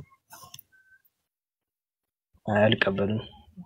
ከሞት በኋላ ያለ ምልጃ የለም። ምድር ላይ ባለው ግን እቀበላለሁ። ምልጃዎች ይኖራሉ ምድር ላይ። እሺ ሪፎርም እናርግ ብላችሁ ስለሆነ የተነሳችሁት ሂስትሪ ማንሳታችን ግድ ነው። ስለዚህ ይህንንም ደግሞ ሂስትሪካል በሆነ ባክግራውንድ እንድታሳይ ነው የምፈልገው። ምክንያቱም ታሪካዊ ማስረጃ ወይም ታሪካዊ ክርስትና ይዣለሁ ብለህ ያመንክ ስለሆነ የቅዱሳን ምልጃ ጀነራሊ በስጋ ስላለው ነገር ብቻ ሳይሆን ከሞት በኋላ የተለዩ ወይም በስጋ የሌሉ ነገር ግን ወደ ጌታ የሄዱ ቅዱሳን ምልጃን አያደርጉም የሚለው በታሪካዊ ክርስትና ውስጥ አሳየኝ። ጥያቄ አሁን ዘሴም ነው። አዎ ተመሳሳይ ጥያቄ ነው። ግን እኔ ያልኩህ ያው ምልጃ አልከኝ ምድር ላይ ያሉ ቅዱሳንና ከሞት በኋላ ያሉ ቅዱሳን ሁለት ቅዱሳን ያቀረብክልኝ። እኔ ያልኩ በህይወት ያሉ ለምሳሌ በክርስቶስ ያመኑ ቅዱሳን ምልጃን ያደርጋሉ። ተረዳይ? ምን አይነት ምልጃ ነው የሚያደርጉት? ገብቶኛል፣ አውቀዋለሁኝ እኮ በስጋ እንጂ በስጋ ከተለዩ በኋላ ምልጃን አያደርጉም። በስጋ እስካሉ ድረስ ብቻ ነው ምልጃን የሚያደርጉ። ነገር ግን የእምነት በታሪካዊ ክርስትና ውስጥ ማሳየት ትችላለህ ወይ ነው? ከመጽሐፍ ቅዱስ ነው ሂስትሪን የጠየቅኩ መጥቀስ ትችላለህ፣ ግን መጽሐፍ ቅዱስን መጥቀስ ትችላለህ። መጽሐፍ ቅዱስ ላይ የቅዱሳን ምልጃ ከዚህ እስከዚህ ድረስ ነው ብሎ የገደበበት ካለ ጥቅስ ማምጣት ትችላለህ። መጀመሪያ ላይ ግን ይሄ እምነት በታሪካዊ ክርስትና ውስጥ ይታወቃል ወይ? መጽሐፍ ቅዱስ ላይ የማስታረቅን አገልግሎት ሰጥቷቸዋል ለቅዱሳን አይደለ? ለቅዱሳን አዎ ሰጥቷቸዋል። እሱን አይደለም ጥያቄ። ቅድም መግቢያ ላይ ጠየቅኩ ጥያቄ እሱን ፍሬም ለማስያዝ ነው። አሁን እሱን አትርሳው እሺ። ታሪካዊ ክርስትና ይያለው ያመንክ ነው አይደለ? አጠያየቅ እኮ ማለት ግልጽ ይሆናል፣ ግን ምንም እንዲምትይዘው ነገር አይደለም። እንዴት ነው ፖላይትሊ ነው ያወራ ያለው፣ ቀጥ ባለ መንገድ ነው። ግን አንዱ መልስ ለማለት ቋለም እኮ መመርጥለት ፊላ ገባኝ እኮ ማለት ቆያውለ አንድ ነገር ልንገርህ። ቆይ ፊላ ምን አለ መሰለ፣ ጥያቄ አንተ አትመርጥለትም። ጥያቄ ጠየቀ። አሁን አንተ ፔንቴን በደንብ አታውቀውም አይደለ? ወይም የወንጌል አማኝ ነኝ ያልክበትን መሰረተ ክርስቶስን በደንብ አታውቅም አይደል ፊላ? አውቃለሁ፣ ተምሬያለሁ፣ ደህንነት ተምሬያለሁ። በጣም ጥሩ በጣም ጥሩ። አውቀህ ነው ፔንቴ ሆንከው? ጌታ ተገልጦልኝ ጌታ ገብቶኝ እኮ የተገለጠልህን ጌታ እናወራበታለን። ከብሩኬ ጋር ታወራላችሁ የተገለጠልህን ጌታ። እኔ አጭር ጥያቄ ነው የጠየኩት። ጥያቄ አንተ መርጣት ጠይቀንም የተገለጠልህን ጌታ ገብቶ ነዋል ፔንቴ ሆንከው? ያ ጌታ ገባኝ፣ ጌታ አገኘኝ። ደግሞ ጥያቄው ስላልገባኝ ነው። እንዴት አጠያየቁ? እባክህ ይጠይቅሃል፣ ገና ነው። ገብቶ ነው አይደል ጴንጤ ሆንከው? ያ ገብቶ ጴንጤ ሆናል። ገብቶ ደግሞ ኦርቶዶክስ ደግሞ ስህተታት ብለህ ነው የገባበት እውነት ውስጥ ሄድከው። ስለዚህ የገባህበት እውነት ውስጥ ብሩክ በገባው ልክ ጥያቄ ይጠይቃል። ሲጠይቅ እባክህ አታጣመው ምናምን አትበል። ብሩክ ይቀጥል። የገባው ስላልገባኝ እኮ ነው ማለት የጠየቀበት መንገድ ስላልገባኝ ነው። ለዛ ነው ተሙ ገብቷል። እሱ የገባውን ጥያቄ የጠየቅኩበት መንገድ ርዝም ስላደረኩ ነው። ተሙ ነጥቡን ሊይዙ አልቻለም። ርዝም አላረኩትም። ፍሬም አድርጌ ነው እንደውም እንዲመች ብዬ ጠይቄ ነበር። መጀመሪያ መሰረተ ክርስቶስ አሁን ያለበት ቤተ እምነት ውስጥ ታሪካዊ ክርስትና የሚባል ነገር አለና ክርስትናችን በሂስትሪ ውስጥ ያለፈ ነው። ሂስትሪ አለው። አሁን ያለበት ቤተ እምነት በታሪካዊ ክርስትና ውስጥ ይታወቃል የሚል ጥያቄ ጠይቄ ምላሽ አዎ ነበር አይደል? አዎ። ጎበዝ። የሚታወቅ ከሆነ የቅዱሳን ምልጃ የሚባለው ነገር ከፋፍል አስቀምጠዋል። ስለዚህ የቅዱሳን ምልጃ በስጋ እስካሉ ድረስ እንጂ በስጋ ከተለዩ በኋላ ምንም አይነት ምልጃ አያደርጉም የሚለው እምነት በታሪካዊ ክርስትና ውስጥ ማሳየት ትችላለህ ወይ? በጣም ሲምፕል የሆነ ጥያቄ።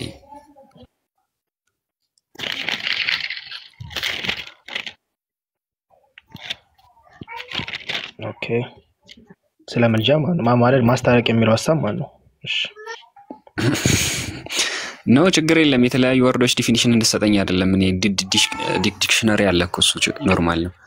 ጥያቄ በእምነት ደረጃ ያስከው ነገር ነው አይደለ? የቅዱሳን ምልጃ አልክ። ለምሳሌ ጳውሎስ አማላጅ እንደነበረ ታምናለህ አይደል? በስጋ እያለ ምልጃን ጸሎትን ያደርግ እንደነበረ። አዎ። አሁንስ ያደርጋል? አሁንስ እኮ ይሄ እምነት ጀነራሊ ቅዱሳን በስጋ እስካሉ እንጂ በስጋ ከተለዩ በኋላ ምልጃን አያደርጉም የሚል እምነት ነው አይደል ያለ? በትክክል። ይሄ እምነት በታሪካዊ ክርስትና ውስጥ ይችላል? አዎ። አሁን ለምሳሌ እሺ ዕብራውያን ላይ ሊድልሽ ጳውሎስ አሁን የማያደርግበት ኬዝ ዕብራውያን ላይ ሊድል ለምን በህይወት ስለሌለ ያም ማድረግ የማይችልበት ልታስቆም ትችላለህ። ከተላለፍኩ ሚውት ማድረግ ትችላለህ። አውቶሪቲ ስላለ ችግር የለውም። እሺ ያ የጳውሎስን መልእክት እንደ ሂስትሪ ነው የምታየው ማለት? እኔ ሂስቶሪካል ባክግራውንድ ካለው እሱን ነበር የጠየቁሽ። መጽሐፍ ቅዱሳዊ ግባሽ መጽሐፍ ቅዱስ ላይ ቅዱሳን ምልጃ ከዚህ እስከዚህ ነው ያለበት ነው ላቀርብልህ የምችለው። ለምን ብትል ያስተማሩኝ መጽሐፍ ቅዱስ ስለሆነ ስለ ምልጃ ያልከውን ሐሳብም መጽሐፍ ቅዱስ ስለሆነ ያስተማሩኝ ምልጃ እሱን ነው ላቀርብልህ የምችለው። ወይስ ባይብሊካል የሆነ ማስረጃ ካለው እስታይ እሱን ነው ላቀርብልህ የምችለው። ይቅርታ እንግዲህ ታሪካዊ ላልከኝ ግን ይሄን ነው ላቀርብልህ የምችለው። እሺ ሊድልህ ጳውሎስ በህይወት እያለን አሁን በህይወት የለም። ለምንድን ነው ምልጃው የማይቀጥለው ለሚለው ዕብራውያን ላይ ሊድልህ ዕብራውያን ምዕራፍ 7 ቁጥር 23 ላይ ያለውን ሐሳብ ነው የምነግርህ። ላንብበው ወይስ እነሱ እንዳይኖር ሞት ስለከለከላቸው የሚለው ነው? አንብበው ማለት ነው የእግዚአብሔር ቃል ስለሆነ። አይ መጽሐፍ አላስቆም። እሱን ለማቅረብ ከሆነ እሱ እያወራ ያለው የክህነትን አገልግሎት ነው እያወራ ያለው እንጂ ስለ ምልጃ እያወራ አይደለም። እያወራን ያለነው እናንተ ስለ መለመን ስለ ምልጃ ነው። እዛ ክፍል ላይ ግን መስዋዕት ስለማቅረብን ስለ ክህነታዊ አገልግሎትን ነው እያወራ ያለው። የብሉይ ኪዳን አገልግሎት የክህነት ወይም መስዋዕት የማቅረብን አገልግሎት ጊዜያዊ እንዳልሆነ ዘላለማዊ እንዳልሆነና የክርስቶስ መስዋዕት ግን ወይም የክህነቱን ስራ ፍጹም ዘላለማዊ እንደሆነ እየተናገረ እንጂ ስለ ምልጃ ወይም ስለ ቅዱሳን ልመና እያወራ አይደል። ሶሪ ማዕከለኝነታቸው ጊዜያዊ እንደሆነ ቴምፖራሪ እንደሆነ ነው አይደል አንድ የሚያሳየው። በዚህ ላይ ክህነታቸው የክህነት ስራ በብሉይ ኪዳን ይቀርብ የነበረው የመስዋዕት አገልግሎት አንድ ካህን ገብቶ ነበር አይደል ወደ ቅድስተ ቅዱሳን ይዞ የሚገባው ያንን ደም ስለሱ አገልግሎት እያወራ ነው እንጂ ስለ ልመና እያወራ አይደል። በብሉይ ኪዳን እኮ ማንኛውም ሰው ተነስቶ አልነበረም ክህነትን የሚያቀርብ ወይም ደግሞ የሌዊ ወገን የሆነ ሁሉ ካህን አልነበረም። ግን ልመናን ያቀርብ መጽሐፍ ቅዱስ ይናገራል። ቁጥር 24 ላይ ተው ከሆነ ኢየሱስ ግን ለዘላለም የሚኖር ስለሆነ ክህነቱ የማይሻር ነውና ስለዚህ ስለነርሱ እየማለደ የሚል ሐሳብ ያቀርባል። ምልጃን እዚህ ጋር ደግሞ ድጋሚ አነሳው። ኢየሱስ ደግሞ ሊያማልድ ዘወትር በሕይወት ይኖራል ብሎ ሲናገር እኔ አሁን ወደ ክርስቶስ አትወሰደኝ ፕሊስ ይቅርታ አድርግልኝና ምንም ማተር የማያርቅ ጥቅስ ነው እየጠቀስክ ያለው። ክፍሉ እያወራ ያለው ስለ ክህነታዊ አገልግሎት ነው አይደለ? ያው ካህናት ደግሞ እንደ ማዕከለኛ ነበሩ አይደል? ታዲያ በሰውና በእግዚአብሔር ማዕከለኛ የሚሆኑት ያንን መስዋዕት በማቅረባቸው ነው። ያንን መስዋዕት ያቀርባሉ። ያንን መስዋዕት በእግዚአብሔርና በሱ መካከል ሆኖ ይቀርባል። በካህኑ መካከል ሆኖ ማለት ነው። ኦልድ ቴስተመንት ላይ ማለት ነው። ያ ኒው ቴስተመንት ላይ ደግሞ በክርስቶስ ተተክቷል። ያ የመስዋዕት አገልግሎት አይደል? እስከ ቀጣይነት እስከ መጨረሻው ማለት ነው። ሞት ስለማይከለክለው ስቲል ድረስ አዎ ተተክቷል አይደለ? ግን በምድር ላይ ደግሞ ክርስቶስ መስዋዕት ካቀረበ በኋላም ቅዱሳን ነበሩ፣ አሁንም ይኖራሉ። ግን ምልጃ ያቀርቡ ነበር እነ ጳውሎስ ብናነሳ ሌሎችም በክርስቶስ ታረቁ እያሉ ምልጃን ያቀርቡ ነበር። ሶ ማተር አያረግም እያልኩ ነው። በቃ እነሱ የሚያቀርቡ ከሆነ እኔ ጠየቅኩ ስለ ልመና ነው፣ ስለዚህኛው ልመና እንጂ መስዋዕትን ስለማቅረብ አይደለም። ልመና አልኩ እኮ አሁን ጳውሎስ ስለ ክርስቶስ ታረቁ ብሎ ይለምናቸው ነበር ይላል። ማለት የትኛው ምን አይነት ልመና አርጌ ተረድቼ ልመልስልህ? ስቲል እንዴት ነው ምን አይነት ልመና አርጌ ልረዳው? ማለት ቅድም እንዳልከኝ ይሄ አያካትትም ብለኛል። ለምሳሌ ያዕቆብ መልእክት ላይ አንዱ ስለሌላ ይለምን ይላል እንጂ መስዋዕት ያቅርብ አይልም። አንተ የምታወራው ስለ መስዋዕት ነው፣ እኔ የማወራ ደግሞ ስለ ልመና ነው። ኦኬ እሺ፣ አሁን ሐሳብን ያስኩት። እሺ አንዱ ለሌላው ይለምን ይላል። ኦኬ ይህ ልመና ቅዱሳንም ያደርጋሉ። ራይት ኤግዛክትሊ። ግን ገደብ አለው። ለምሳሌ ገደብ አለው። ያ ማለት በህይወት እስካሉ ድረስ ነው ሊያደርጉ የሚችለው። ቀጣይ የሚኖሩት ምድር ላይ ያሉ ቅዱሳን እንደዛው አንዱ ስለሌላው ሲደክም በክርስትናው ሲደክም አንዱ ስለሌላው ይለምናል፣ ይጸልያል። ለምሳሌ ብዬ ጳውሎስን ሳነሳል አሁን የልመናን አገልግሎት አይሰራም አልክ አይደል? ኖ ምድር ላይ ነበረ ያኔ ሲጽፍ ጳውሎስ እኮ በምድር ላይ ያደረገው ነገር ዛሬ ልመናው ዘላቂነት የለውም። አሁን በጌታ አቅፍ እያለ ልመናን አያቀርብም እያልክ ነው አይደል? አያቀርብም። በጌታ አቅፍ እያለ ልመናን አያቀርብም። ይህንን የቅዱሳን ምልጃን የቅዱሳን ልመና ገደብ የሰጠበት የመጽሐፍ ቅዱስ ክፍል አለ? ሞት ስለከለከለው በህይወት ስለሌለ ክፍሉ ስለ ልመና ነው የሚያወራው። ጳውሎስ እዛ ጋር አንተ እንዳልከኝ ያዕቆብ ላይ አይደል የወሰድከኝ? ያዕቆብ ላይ ስትወስደኝ አንዱ ስለሌላው ይለምን አለ። አንዱ ስለሌላው እኔ ስላንተ ወይ ደግሞ ተመስገን ስላንተ ልደክም ትችላለህ፣ መዝል ትችላለህ፣ ተሰጥ በህይወት አለ ተመስገን ወይ አንተ። ከሞትክ ግን አንተ ስለተመስገን ልትለምን አትችልም። ከሞትክ ማን ያለው እንደዛ? መጽሐፍ ቅዱስ ነው። አንዱ ስለሌላው ይለምን ሲል ነው እንደዛ ያለው። ያዕቆብ ላይ አንዱ ስለሌላ ይለምን ሲል በህይወት እያሉ እንደሆነ እኔም አንተም እናውቃለን አይደል? ማስረጃሽ እኮ ራሱ ያዕቆብ ላይ አንዱ ስለሌላው ይለምን ያለው ምድር ላይ ላሉት ቅዱሳን ነው። ምድር ላይ በህይወት ላሉት ፎር ኤግዛምፕል ለምሳሌ ኤልያስ ነው አይ ቲንክ ያነሳልና ቦታው ጋር ሄድ እሱን ማንሳቱ ለምን አስፈለገ? ያዕቆብ በነበረበት ወይም ይህንን ዘገባ በሚተረክበት ታይም ላይ እሱ አልነበረም። እስቲ ቦታው ጋር ሄድ ማለት አሁን ኤልያስ ያልከኝ ቦታው ላገኝ ነው እና ችግር የለውም። ኦኬ ማቴ የተሳሳተ እንትን ሚስ አንደርስታንዲንግ እንዳልሰጥ ብዬ ነው ቦታው ላይ እንዲፈልግ ካልከኝ በጣም እንትን እያለ ስለሆነ ብዙ ማስፈላጊ አይመስለኝም። ከቀጥል ትንሽ ነገር ግን ልበል ማለት ክርስትናችን እንደሚታወቀው ታሪካዊ የሆነ ክርስትና አለን። ክርስትናን የተቀበልነው ወይም እዚህ ከረንትሊ የደረሰው በትራዲሽን ነውና በዚህ ሰንሰለት ውስጥ የሆነ እምነት ከሌለ ዛሬ ላይ የምታምነው እውነት በዚህ ሰንሰለት ውስጥ የማናገኘው ከሆነ የተሳሳተ ነገር አለ ማለት ነው። የተሳሳተ እምነት ነው እያመንኩኝ ያለሁት። መጽሐፍ ቅዱስ ስለ ቅዱሳን ምልጃ ገደብ የሰጠበት የትኛውም ቦታ ላይ የለም። ዕብራውያን ምዕራፍ 7 ላይ የሚናገረው ስለ ክህነታዊ አገልግሎት እንጂ ስለ ልመና አይደለም፣ ወይም ስለ ምልጃ አይደለም። ያዕቆብ ላይ የሚያወራው ግን ስለ ክህነት አይደለም። የሆነ አንዱ ስለሌላ ይለምን ሲል ማንኛውም ክርስቲያን ይለምን እያለ ነው። አንዱ ስለሌላው ይለምን እያለ ነው። ያዕቆብ ላይ የዕብራውያን ግን ስለተመረጡ ካህናት እያወራ ነው ያለው። ሶ ዲፍረንት አላቸው ማለት ነው።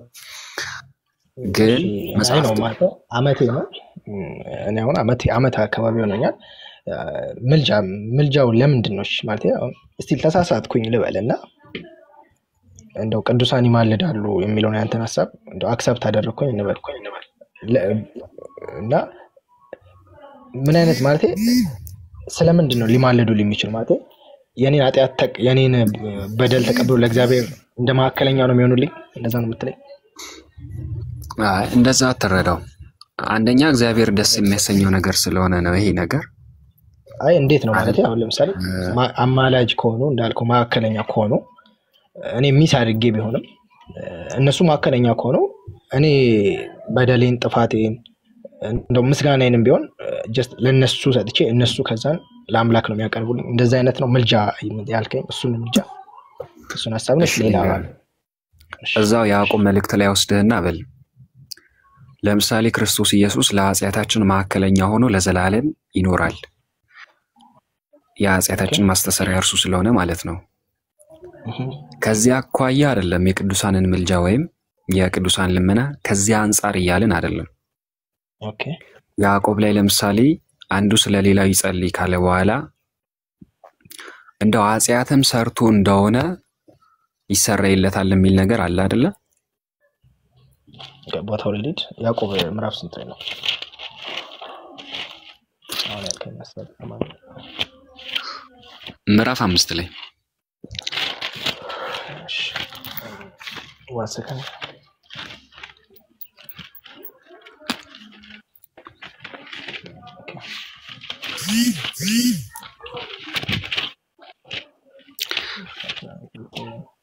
የጻድቅ ሰው ጸሎት በስራዋ እጅግ ኃይልን ታደርጋለች ከሚለው ጀምር።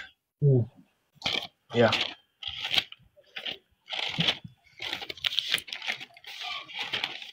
ያዕቆብ ምዕራፍ ስንት? ምዕራፍ 5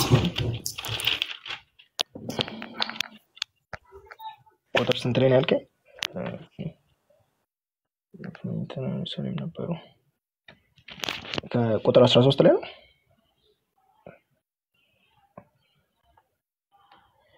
ቁጥር 13 ላይ ነው ወንድሜ፣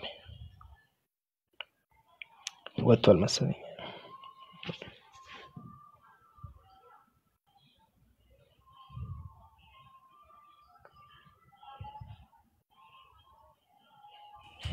ባሩኪ ተመለሰ ላክልኝ። ብሩኬ ከጨረሳችሁ በኋላ እኔ ግን አንተን መጠይቀ ጥያቄ አለ። ከብሩክ ጋር መጽሐፍ እያወጣ ነው ድንገት የወደቀው እንትን ያለው አዎ ሊሆን ይችላል። እኔ ማውጥቼ ነበር እየጠበኩት ነው። ከዛ በኋላ ግን ኢዮብም ሀሳብ ይኖረዋል፣ እኔም ሀሳብ ይኖረኛል። አንተ ጋር ግን ሌላ ጥያቄ ነው ያለኝ። በቃ እንጨርስና ጠይቀኛል፣ ችግር የለውም። ልንማማርም ስለሆነ የመጣ ነው።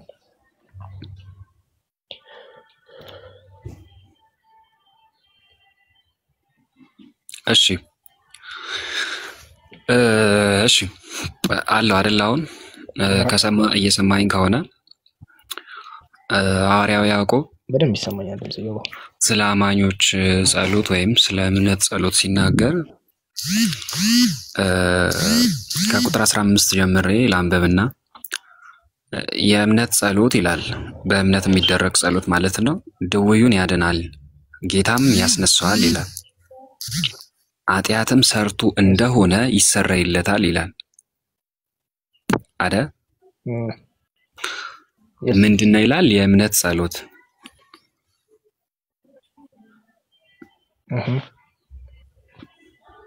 ፊል አለ አለው እየሰማሁ ነው። ዮባ ያነበብኩ ስለሆነ ነው ብሬ። እሺ የእምነት ጸሎት ይሄንን እንደሚያደርግ ታምናለህ? ያ በእምነት ከዚህ በላይም ይሆናል። ኦኬ በቃ የቅዱሳን ጸሎት አስፈላጊነቱ ከዚህ አንፃርም መረዳት ትችላለህ።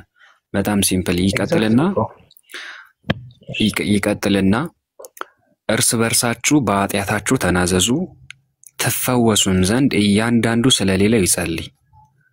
ይቀጥልና የጻድቅ ሰው ጸሎት ይላል በስራው እጅግ ኃይልን ታደርጋለች ይላል። የጻድቃን ጸሎት ወይም የቅዱሳኑን ጸሎት በስራቸው እጅግ ኃይልን ስለሚያደርጉ አንደኛ በቆሮንቶስ መልእክቱ ምዕራፍ 5 ላይ ሐዋርያው ቅዱስ ጳውሎስ የማስታረቅን አገልግሎት እንደተሰጣቸው ይናገራል። ይህ የማስታረቅ አገልግሎታቸው ደግሞ ሰዎችን ወደ ጌታ ማምጣት ነው አይደል? ወደ ጌታ መመለስ ነው። ስለዚህ ይሄ ነገር ደግሞ ሰዎችን እንደማዳን ነው የሚቆጠረው አይደል? እንደዛ ይቆጠራል ብዬ አላሰማቴ የማስታረቅ እዚህ ጋር ያለውን እዛ ጋር ኬር ቆሮንቶስ ጋር ያለው ማዳን ተርሙ ችግር የለም። ተታርሙ ከሆነ ወርድ ስለሚል ቃል አይደለም የማስታረቅ ቃል ሰጣቸው ነው የሚለው አይደል? ቃል እኮ የማስታረቅ ቃል ሰጣቸው ማለት ምን ማለት ነው? የማስታረቅ ቃል ስለ ክርስቶስ ታረቁ ነው የሚሉት።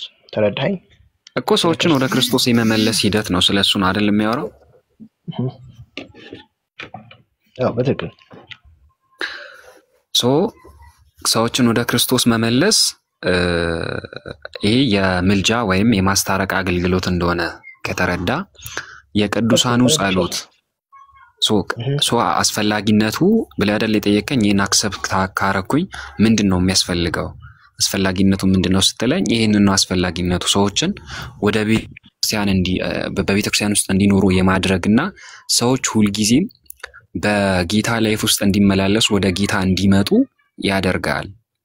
ኦኬ ወደ ንስሐ እንዲመለሱ ያደርጋል ነው ባጭሩ። ያ እንስማማለን። ስለዚህ እኔም እሱ አስፈላጊነቱ ባጭሩ እኔም እኮ ብያለሁ። ራስ እዛው ጋር ስናነበው ምን ይላል? በእምነት የቀረበ ጸሎት የታመመን ሰው ይፈውሳል። በእምነት ትጸልያለህ ለወንድምህ። እኔ ልጸልይልህ የምችለው በህይወት ስኖር ነው። በእምነት ጸልይላለሁ። የሆነ ሰው ምን ይላል? በእምነት የቀረበ ጸሎት የታመመ ሰው ይፈውሳል፣ ጌታም ያስነሳዋል፣ ኃጢአትም ሰርቶ ከሆነ ይቅር ይባላል። በእምነት ጸልይላለሁ። አገኘኝ። በእምነት ማለት የክርስቶስ ደም ከኃጢአት ሁሉ እንደሚያነጻ ለወንድሜ ቅዱሳን ለሆንክ ወንድሜ ጸልይላለሁ፣ ትፈወሳለህ፣ ትነሳለህ። እርስ በእርስም ይላል ተናዘዟለህ። ድካሜን ትነግረኛለህ፣ እግዚአብሔር እንዲያበረታ ከዛ ድካምን እንዳልከኝ በእግዚአብሔር ቤት እንድትኖር በቤተ ክርስቲያን እንድትመላለስ አቅም እንዲሰጥ ጸጋው እንዲያበዛልህ ወደ ዓለም ገብተህ ከጌታ እንዳትርቅ ኃይል ይሆናል። ተፈወሱም ዘ የጻድቅ ሰው ጸሎት በስራ እጅግ ድንቅ ነው። በቃ ይኸው ምንም የተለያየ ሐሳብ አይደለም ያለው። ቅዱሳን ሲል እንዴት ነው? ቅዱሳን ነን አይደል? ምን አልከኝ? እኛ ቅዱሳን አይደለን? በጸጋው ተቀድሳቸዋል ይላል። ቅዱሳን ነን። ከመቀደስ አንጻር ከሆነ ያ እኮ ቅዱሳን ነን። ስለዚህ እኔ ለአንተ ብጸልይልህ ድካምን ብትነግረኝ በእምነት ነው ምጸልይልህ ከድካም እንድትበረታ ክርስቶስ በደሙ አጥቦ መናገር ይጠበቅብኛል። የግድ አንተ እንድትጸልይልኝ መናገር ይጠበቅብኛል ማለት ነው። እንዴት መናገር ይጠበቅብኛል ስትል? እኔ የሆነ ነገር ሆኛለሁ ጸልይልኝ የማለት ማለት እንደዚህ አድርግልኝ በየ የመናገር ግዴታ አለብኝ ማለት ነው። አንተ ለአንድ አካል እንድትጸልይ አሁን ለምሳሌ ድካም ላይ ኮንክ ጠንክራ ሰንበር ላይ ጸልይ ብሎ ሲናገር ለምሳሌ አንዱ ስለሌላ ይጸልይ እንዲበረታ ነው፣ ዓለም እንዳይስበው ነው። በቤተክርስቲያን ውስጥ ስላለ ሰው ነው አይደል የሚያወራው? ኤግዛክትሊ። እርስ በርስ ሲል እኮ እኔና አንተ እንደማለት ነው። እኔና አንተ እርስ በርስ ስፔሲፊካሊ የሆነ ግለሰብ ወይም አንድ ክርስቲያን እኔ ለሱ ለመጸለይ የግድ የሆነ መከራውን ሊነግረኝ አይጠበቅበትም። በቤተክርስቲያን ላለ አካል ሁሉ መጸለይ ያለብኝ። አለፍ ብሎም ደግሞ ጳውሎስ ራሱ ለተለያዩ ነገስታትም ጸልዩ ብሎ ይናገራል። ለእነሱ ለመጸለይ የግድ እነሱ መከራቸውን ንገሩኝ አይባል። ግን ዋናው ፖይንታችን እንዳይረሳ ለምሳሌ በስጋ እስካሉ ድረስ ብቻ ነው የሚለው ሐሳብ መጽሐፍ ቅዱስ ይህንን ያክል ስለ ምልጃ ከተናገረ አስፈላጊነቱ የቅዱሳን ምልጃ አስፈላጊነቱና ቅዱሳን ምልጃን እንደሚያደርጉ ከተናገረ በዚህ ደረጃ የቅዱሳን ምልጃ ገደብ ሰጥቶታል። ይህንን ምልጃ ልመናውን ማለት ነው። የሳዋ ቅዱሳን ምድር ላይ ያሉ ቅዱሳን አሁንም እኔ አሁን ቀጥ እያለ ቅዱሳን ነኝ አይደለ? በዚህ ጊዜ ጳውሎስ ነበረ ስላንተ አይደለም ብሎ ነገራቸው። ፐርሰናሊቲኒ ስለማላቅ ስላንተ ሳይሆን መጽሐፍ ቅዱስ ላይ አሁን ባነበብነው መሰረት የቅዱሳን ምልጃ ገደብ የሰጠበት ለምሳሌ ስፔሲፊካሊ ጥቀሰው የመጽሐፍ ቅዱስን ጥቅስ። በሕይወት ስለሌሉ ነው። በሕይወት ኖሮ የጸልዩልኝ ቦታ የለም። ቅዱሳን ማለት በምድር የነበሩ የክርስቶስ ተከታይ ቅዱሳን የሆኑት ምድር ላይ እርስ በርስ ይጸለያዩ ነበር። ከሞቱ በኋላ ሲጸልዩ ያየንበት ቦታ የለም። ከሞቱ በኋላ ማለት ካረጉ ስለሌለ ነው ወደ ማለት እግዚአብሔር ከሄዱ በኋላ ሲጸልዩ የሌለበት ቦታ ችግር የለም። እሱንም ማሳያለሁ። የጸለዩበት ቦታ ስለሌለ ነው ምልጃን አያደርጉም አይጸልዩም ብለህ ደመደምከው። ያ ምድር ላይ የቀጠሉት ግን ክርስቶስን እያመኑ ሐዋርያቶችን ትምህርት እየተቀበሉ እያመኑ የመጡት አሁንም እርስ በርስ ይጸለያያሉ። አንዱ ስለ አንዱ ይጸልያል። ቆይ አንዴ አንዴ በስላለው ጨርሰናል። እሺ ለምሳሌ ለምንድን ነው ማድረግ የማይችለው? ማለት ማድረግ ስለማይችል ነው። ማድረግ ስለማይችል ነው። መጸለይ ስለማይችል ነው። ያ ለምን ዓለም ስለማይችል ነው። በሕይወት አይደለም ያለው። እሺ ለምሳሌ ወደ ሉቃስ ወንጌል ልውሰድና ሉቃስ ወንጌል ላይ ባለጸጋው ሰውዬ በምድር ስላሉ ሰዎች ሲጸልይ እናያለን። ተጠፍቷል። ትንሽ ኔትወርክ መሰለኝ አልሰማም።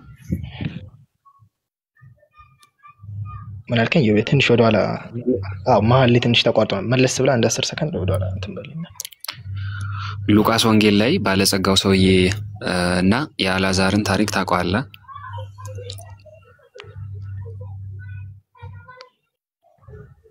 እየሰማኝ ነው ፊላ?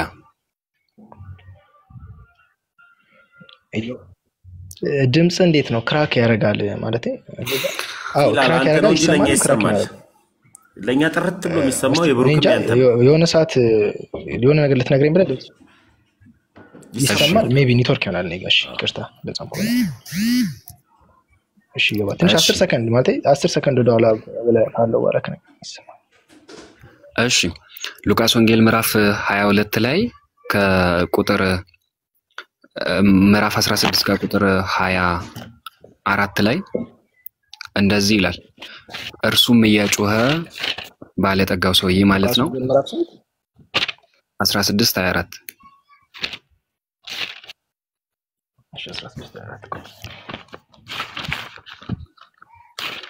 እሺ ሉቃስ ወንጌል 16:24 እኔ ላንብብል ችግር የለውም። እርሱም እየጮኸ አብርሃም አባት እሺ እርሱም ሲል ያንን ባለጸጋውን ሰውዬውና በስጋ የለም እሱ ከቁጥር 22 ጀምራ አታነበውም ማቴ? ችግር የለም አንተ መልሱን ከቁጥር 22 ማምጣት ትችላለህ። ኖክ እሺ ይገብ ያንብበው። ይህ ግለሰብ በስጋ የለም አይደለ? ይሄንን ሲናገር ወይም ይሄንን መስተጋብር ከአብርሃም ጋር የነበረውን ነገር ሲያደርግ በስጋ አልነበረም።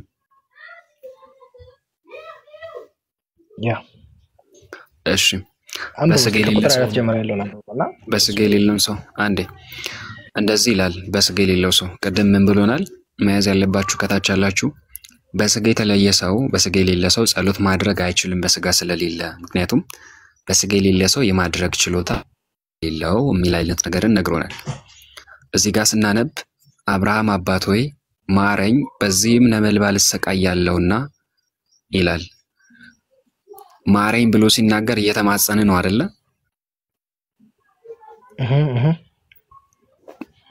ወይም ጸሎት እያደረገ ነው።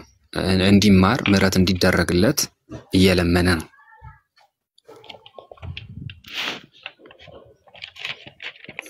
ትስማማለህ? እዚህ ጋር ያለው ነው ግን መጨረሻ ላይ ያለውን ሐሳብ አይተው ከሆነ ሐሳቡ አልሆነም እኮ። ችግር የለም ሐሳቡ አላለቀም። አንዴ ችግር የለውም። እኔ ፈለኩት ሌላ ነው ማለት እሱ ስትል ሐሳቡን ብቻ አው ለብስ እርሱ ማልክና እየተቀበለ ሙሉ ብታነበው አው ላለው ማለት ለማለት ግራ ገባኝ። እሺ ማረኝ በዚህ ነበልባል እሰቃያለሁና የጣቱን ጫፍ በውሃ ነክሮ ምላሴን እንዲያበርድልኝ አልዓዛርን ስደድልኝ አለ ይላል። አዎ ሌላ ሰው ግለሰብ እንዲማርና አልዓዛርን ከዛ ነበልባል እሳት ያድነው ዘንድ ልመናን አቀረበ አይደል? ይህ ሰው በስጋ ከሌለ ቅድም ስትናገር በስጋ የሌሉ ሰዎች ልመና ማቅረብ አይችሉም ማለት መጽሐፍ ቅዱስ ደግሞ እንደሚችሉ ፎር ኤግዛምፕል ይሄንን ሰው አስቀመጠልን። ተቀበላለህ አይደል? ይሄንን አው እዚህ ጋር ያለው ኤርሚያስ በአብርሃም እቅፍ ነበር አይደል? እሱ ይሄማ በሲኦል እሳት ውስጥ ይቃጠል የነበረ ግለሰብ ነው። አንዱ በዛ ነው አብርሃምን ላክልኝ አለው። አዎ አለው። እኔ ሂስትሪ ልትነግረኝ ሳይሆን ማድረግ እንደሚችሉ እዚህ ጋር ማየት እንችላለን እያልኩ ነው። አደረጉ ፖይንት ሪዛልት ከሌለው ማድረጋቸው ቫልዩ አለው። ይሄ ደግሞ ያስተማረበት ኮንቴክስት የለውም የሚለው ቆይ አንድ ጊዜ ምንም ጥቅም የለውም የሚለው ነገር እሱን እናያለን። ቅድም እኮ የቅዱሳን ጸሎት ጥቅማቸውን መጀመሪያ አይተናል እኮ አስፈላጊነቱ። እኔ ፖይንት አሁን ምንድነው የቅዱሳን ጸሎት አስፈላጊነት ካለው ከሞት በኋላ ደግሞ ወይም በስጋ ከተለዩ በኋላ ምልጃ ማድረግ አይችሉም ጭራሹኑ።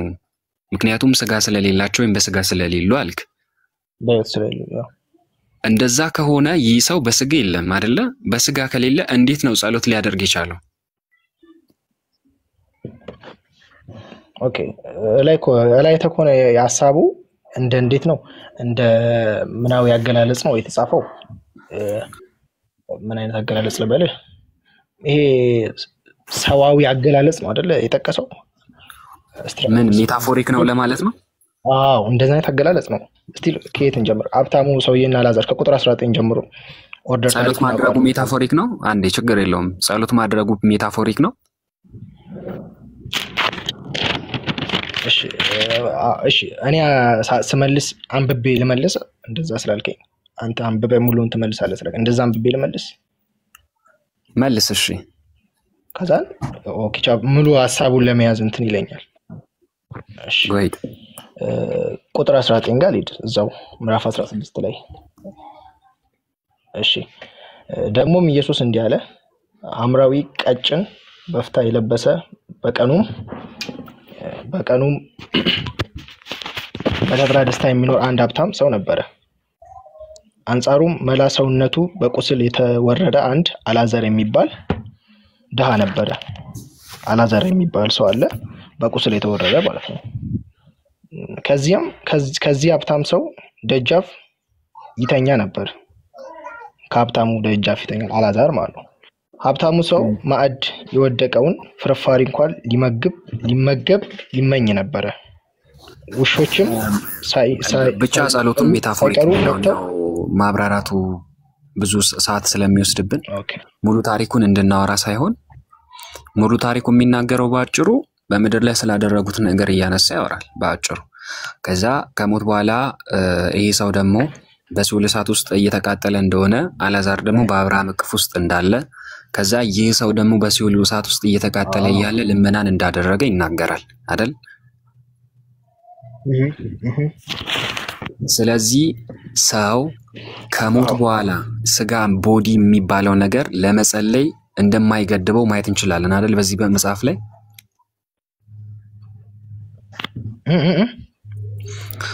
ቦዲ ለመጸለይ አንድ ሰው ስጋችን የሚዳሰሰው ቦዲያችን ጸሎት ለማድረግ እሱ ሊገድበን እንደማይችል እዚህ መጽሐፍ ቅዱስ ክፍል ላይ እንረዳለን አይደለ? ምክንያቱም ይሄ ሰው በስጋ ስለሌለ ማለት ነው። ያ ጎበስ እንደዛ ከሆነ ሰው ለመጸለይ የግድ ቦዲ አይገድበውም። ባጭሩ ፔሪድ እዚህ ጋር ማብቃት እንችላለን። የቅዱሳን ጸሎት አስፈላጊነት ካለው እና ደግሞ በስጋ ከተለዩ በኋላ ስጋቸው ለመጸለይ የሚገድባቸው ካልሆነ መጽሐፍ ቅዱስ ይህንን የሚያስቀምጥ ከሆነ የቅዱሳን ጸሎት ከዚህ እስከዚህ ነው ብሎ መጽሐፍ ቅዱስ ካልተናገረ ይህ ሰዋዊ ሐሳቦት እንደሆነ እንረዳለን ማለት ነው። እኔ ጨርሻለሁ። ሌሎቻችሁ አስፈላጊነት አለ ያልከውስ ገብቶኛል። አሁን ያኛው ገባኝ። አስፈላጊነት ካለው ያልከውስ ቅድም አሳየን እኮ አስፈላጊነቱ ሰዎችን ወደ ንስሐ መጥራት ወደ ጌታ ማምጣት አለን እኮ አይደል? በህይወት ያሉት ናቸው። አሁን እዚህ ጋር በቦዲ በህይወት ካለፉ በኋላ እንደሚጸልዩ ነገርከኝ። እሺ ጸልዩ። አሁን ለምሳሌ ያለፉት ቅዱሳን እና ጳውሎስ ምናምን ጸልዩ። አስፈላጊነቱ ምንድነው? ጸሎቱን ካደረጉ አሁን ለምሳሌ በደም ጠበኝ ብለህ ስትጸልይ ደሙ ስለሚያጥብ ነው። አስፈላጊነቱ ያ ነው። ለቅዱሳን ጸሎት ስትጸልይ ጸለይክ አስፈላጊነቱ ምንድነው? መልስ ከሌለው ውጤት ከሌለው ነው። ለራሳቸው እኮ አይደለም ለኛ ነው አይደል እንደሚጸልዩት። ለምሳሌ እኮ ለኛ ያመጣው እሺ ለምሳሌ ይቅርታና ብሩኬ ውጤት የለውም ብሎ ለምን አሰበ? ለምን ውጤት የለውም ብለ አሰብክ ፊላ? ማቴ ጸሎታቸው እዚህ ጋር እንዳለው በስጋ ያለው ከሞተ በኋላ የጸለየው ጸሎት ሪዛልት የለውም አይደል? ምንድነው ያለው? እታች አይተኮረድክ ማለት እሱ ከታሪኩ አንፃር ነው። እሱ ጋር ከታሪኩ አንፃር ያልኩት ለዛ ነው። እሺ እሱ የወሰደህ ምንድነው እዛ ጋር ላይ ያሳየ በስጋ መለየት የነፍስና የስጋ መለየት የሚባለው ሞት እንዳንጸልይ እንደማይገድበን ወይንም ደግሞ ስጋ ስለተለየ ብቻ ጸሎት የለም ማለት እንደማንችል ለማሳየት ነው እንጂ ታሪኩን አይተ ከታሪኩ አንፃር ፍታልኝ አይደለም ሐሳቡ። እዛ ጋር ያለው እዛ ተፈታ። ነገር ግን የቅዱሳን ጸሎት በስራው እጅግ ኃይልን ታደርጋለች። ኃጢአት ሰርቶ የነበረ ራሱ የቤተክርስቲያን ሽማግሌዎች ጠርተው ዘይት ቀብተውት ኃጢአትም ሰርቶ እንደሆነ ይሰረይለታል የሚል የያዕቆብ 5 ንባብ አለ። እነዚህ ባሉበት ምንም የለውም ብለህ ለምን አሰብክ አንተ? እኮ አልኩኝ እኮ ጥቅም የለውም ያልኩት እስቲ ነገር የቅዱሳን ጸሎት ይሰራል አይሰራም አይደለም? ይሰራል። የቅዱሳን ጸሎት ተረዳኝ። አይሰራም አይደለም? ቅድም በሰፊው ዲፋይን አድርጌያለሁ። እኔ አንተ እያልኩኝ እንደውም እንደ ኤግዛምፕል አድርጌያለሁ። ግን ይሄ ቅዱሳን ጸሎት የሚሰራው እኔ ለአንዱ ለሌላው ስጸልይ ነው የሚሰራው። እጅግ ድንቅ ያደርጋል ይላል። ስራው እጅግ ድንቅ ያደርጋል። የጠቀሰው ስፔሲፊክ አድርጎ ምድር ላይ ያለውን ቅዱሳን ነው እዚህ ጋር አይደለ? እርስ በእርስ እዛን ጊዜ ማይሰራው መቼ ነው? በቃ በህይወት ወደ ጌታ ከሄዱ አገልግሎታቸው አይደለም ምድር ላይ ያቀሩት ቅዱሳን እርስ በእርስ ምድር ላይ ያሉት እርስ በእርስ ይጸልያሉ። ያዕቆብ ላይ እንዳለው ይሆናል። አንዴ በምድር እያሉ የሚጸልዩት ይሰራል። ልክ ግን በስጋ ከዚህ ዓለም ሲለዩ ይጸልያሉ፣ ግን ጸሎታቸው አይሰራም ነው ወይስ አይጸልዩም ነው ሐሳብ? አው እዚህ ጋር ያው እንዳቀረበልኝ ኮንቴክስት ማለት ነው። እሱ በስጋ አይደለም። እዚህ ጋር ቆይ አንዴ ፊላይ ይቅርታ፣ እዚህ ጋር ብለህ እዛ እንትን ላይ አትቆም። እንዳጠቃላይ እንደ መጽሐፍ ቅዱስ ተናገር። ሉቃስ ላይ የወሰደበትን ምክንያት ነግሬሃለሁ። እሱ ላይ ተግባብታችሁን የተለያያችሁት። ሉቃስ ላይ የወሰደ ለመጨረሻ ጊዜ የስጋ መለየት ሞት ጸሎትን እንደማይገድበው ሊያሳይህ ነው። 4 ነጥብ በቃ እሱን ዝጋ በዛ። እንዳጠቃላይ መጽሐፍ ቅዱስን ግን መሰረት አድርገህ አይጸልዩም ነው ጸሎታቸው አይሰራም ነው ሐሳብ?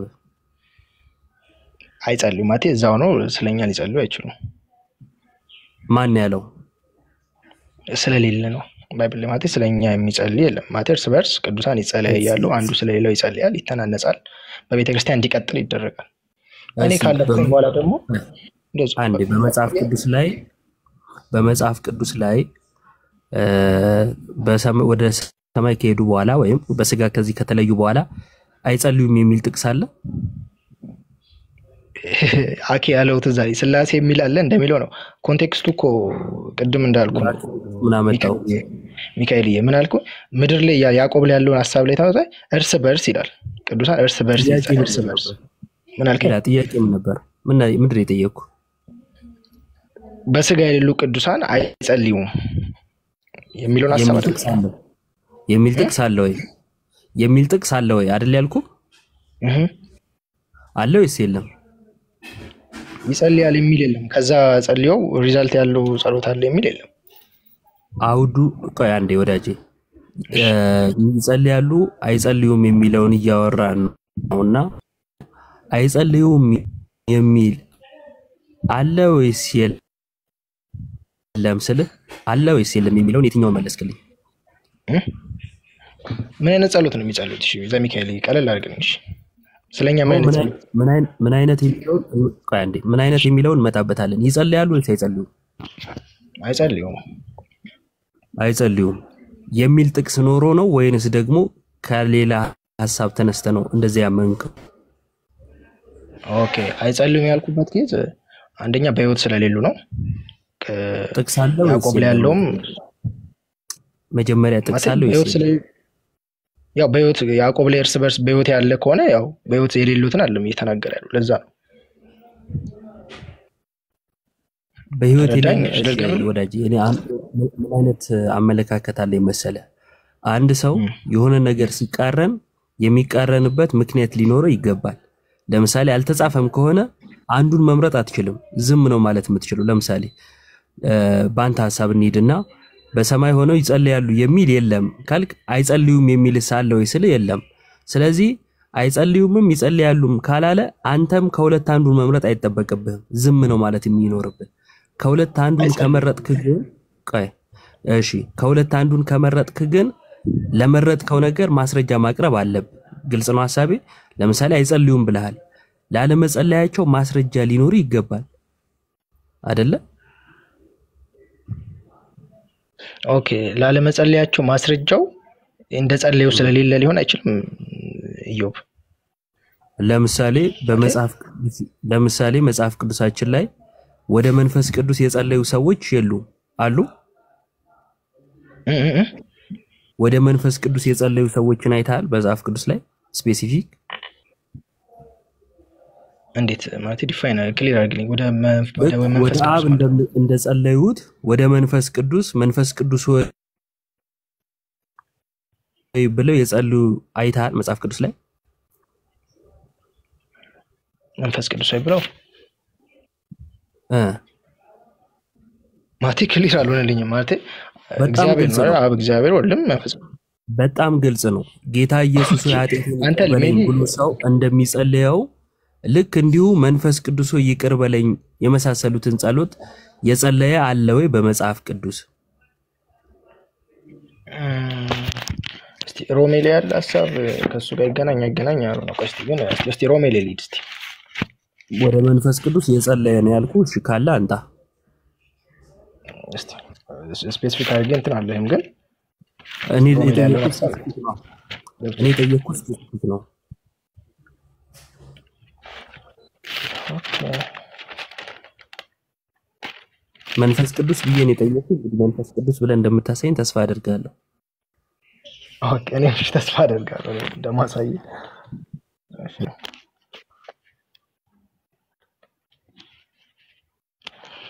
ኦኬ እስቲ ይሄን ሐሳብ እስቲ ሮሜ 26 ላይ ያለውን ሐሳብ ነው እንዲሁም ደግሞ መንፈስ በድካማችሁ ያግዛል እንዴት እንድንጸልይ አናውቅም መንፈስ ግን በቃላት ሊገለጥ በማይችል መቃተት ስለኛ ይማልዳ ይላል እሺ ፍቃዱ ሚዩት ታረግልና ያከቱ ያዙት ሎሚን እሺ ላስወርድ መስሎኝ ኦኬ ሮሜ ምዕራፍ 8 ቁጥር 27 ላይ እንዴት እንድንጸልይ ስለማናቅ 26 እና 27 መንፈስ ድካማችንን ያግዛል በመቃተት ይማልዳል ይላል እኔ የጠየቅኩት ጥያቄ ምን ነበር ጌታ መንፈስ ቅዱስ ብለን እግዚአብሔር አብን ወልድ እንደምንለምነው እንደዛ አይደለ የጸለያል አይደለ ያልከኝ ካልተሳሳትኩ ደገምሊ ተቆራረጠ ለምሳሌ አብ አምላክ ሆይ ይቅር በለኝ እንደምለው መንፈስ ቅዱስ ይቅር በለኝ ብሎ የጸለያል የሚል ጥያቄ መስለኝ ጠይቀኝ አይደለ አዎ እሱ ነበር የጠየቀው እዚህ ክፍል ላይ ግን ራሱ መንፈስ ቅዱስ ይማልዳል የሚል ጽሑፍ እንጂ ያለው ወደ መንፈስ ቅዱስ ለመኑ የሚል የለም ለዛ ነው መጀመሪያ ለምን መለያየት አስፈለገው ዮብዬ ማለት አብ ወልድ መንፈስ ቅዱስ አለ አይደል ለምን መለያየት አስፈለገው አንዴ እዚህ ይሄን ጥቅስ ያመጣው መጀመሪያ ስተቱን ተረዳ ይሄን ጥቅስ ያመጣው ዲያለው አንዴ ፊላይ ማለት ሐሳብ ኮንፊስ ካስቸገርክ ሚውት አድርገኝ ችግር የለውም ማለት አልፌ ካው አላረገም እየተግባባን እያወራን ስለሆነ ችግር የለውም እኔ ጠየቅኩ ይኸውልህ ወደ መንፈስ ቅዱስ የጸለየ አለ ወይ ስለ የለም በቃ መጽሐፍ ቅዱስ ላይ ወደ መንፈስ ቅዱስ ጸለየ ተብሎ የተጻፈ የለም እዚህ ክፍል ላይ የሚለው ድካማችንን ያግዛል እንዴት እንድንጸልይ ስለማናቅ መንፈስ በማይነገር መቃተት ይማልዳል ነው ይማልዳል ተብሎ የምትለው ቃል የተቀጸለችው ለመንፈስ ቅዱስ ነው ሶ እዚህ ክፍል ላይ ወደ መንፈስ ቅዱስ ለመኑ የሚል ምንም አይነት ንባብ የለም የጠየቅኩ ግን ወደ መንፈስ ቅዱስ የጸለየ አለ ወይ ለምንድን ነው ይሄን ጥያቄ የጠየቅኩ እንዲህ የሚያደርግ ከሌለ የለም ማለት ነው የሚል አጠቃላይ የሆነ አርጊውመንት ቢጤ ስላነሳ ነው ምን አልከኝ አንተ አይ የጸለየ የለም ማለት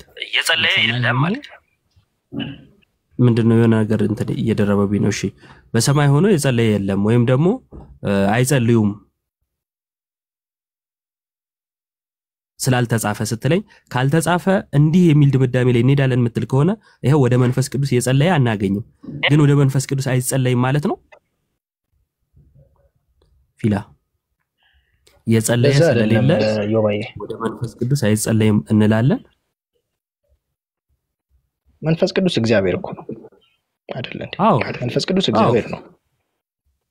ጥያቄ የለኝም። አይጸለይም አይደለም ሐሳቤ ምን መሰለህ? እኔም እኮ እሱን ነው ማለት አልተረዳኸኝም። ስላልተጻፈ እንዲህ አይደረግም ማለት ነው የሚል ድምዳሜ ላይ መድረስ አትችልም። እንደዛ አይነት አካሄድ የምትሄድ ከሆነ አልኩ ይሄው ወደ መንፈስ ቅዱስ የጸለየ የለም ስለዚህ ወደ መንፈስ ቅዱስ አይጸለይም ልትለኝ ነው ማለት ነው። ልክ እንዲሁ ቅዱሳን አይጸልዩም የምትለው ይጸልያሉ የሚል ጽሑፍ ስላልተጻፈ ከሆነ ይሄ የነገረ ቅዱሳንን ትምህርት ያጠቃለለ መረዳት አይደለም። ቃል በቃል አንተ የምትፈልጋቸው ወርዶች እንዲጻፉ አትጠብቅ። ለምሳሌ ቅድስና ቅድም ስታወሩም ስለነበረ ቅድስና መለየት ነው፣ የእግዚአብሔር ሕዝብ መሆን ነው። ስለዚህ ቅዱሳን ተብለን ስንጠራ ክርስቲያኖች የተለያችሁ እየተባልን ነው። የተቀደሰ ማለት ወይም ቅዱስ ማለት የተለየ ማለት ስለሆነ ማለት ነው። እግዚአብሔር በደሙ ዋጅቶናል፣ ቀድሶናል። ይሄ ቅድስና ወይም ክርስቲያንነት ሕያውነት ነው፣ በቤተ ክርስቲያን ውስጥ መሆን ነው፣ ብልት መሆን ነው። በዚህ ውስጥ ደግሞ አንዱ ለአንዱ መጸለይ አለ። ይሄ ጸሎት ግን በምድር ብቻ የተገደበ ነው የሚል ንባብ አላገኘው መጽሐፍ ቅዱስ ላይ ካለ ታሳየኛለህ። በሰማይ ግን እንደሚጸልዩ እኔ አንድ ጥቅስ ላሳየ። እጅ ላይ መጽሐፍ ቅዱስ ካለ ራእይን አንድ ያወጣልኝ።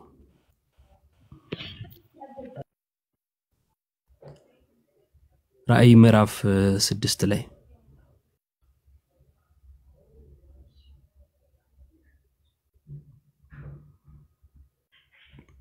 ያወጣው ነው። እሺ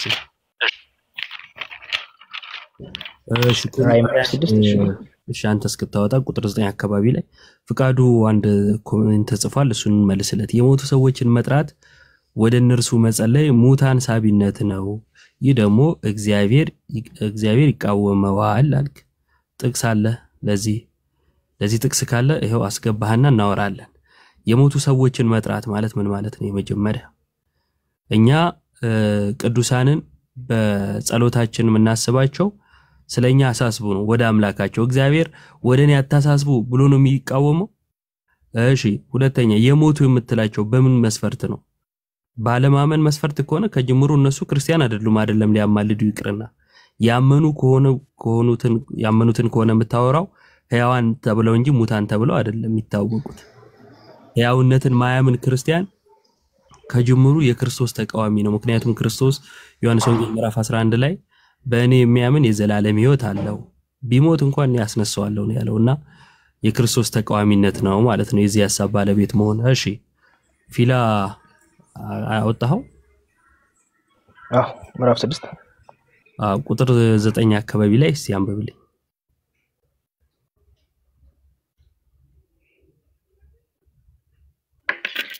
እሺ አምስተኛውንም ማዕተብ በፈታ ጊዜ ስለ እግዚአብሔር ቃልና ስለ ጠበቁት ምስክርነት የታረዱትን ሰዎች ነፍሶች ከመሰረታዊ በታች አየው። እነርሱም በታላቅ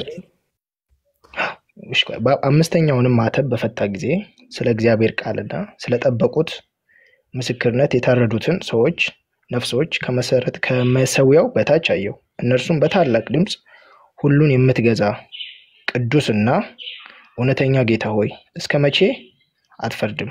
እስከ መቼስ ደካሞችን በምድር የሚኖሩትን ላይ አትበቀልም አሉ። ከዚያም ለእያንዳንዳቸው ነጭ ልብስ ሰጧቸው።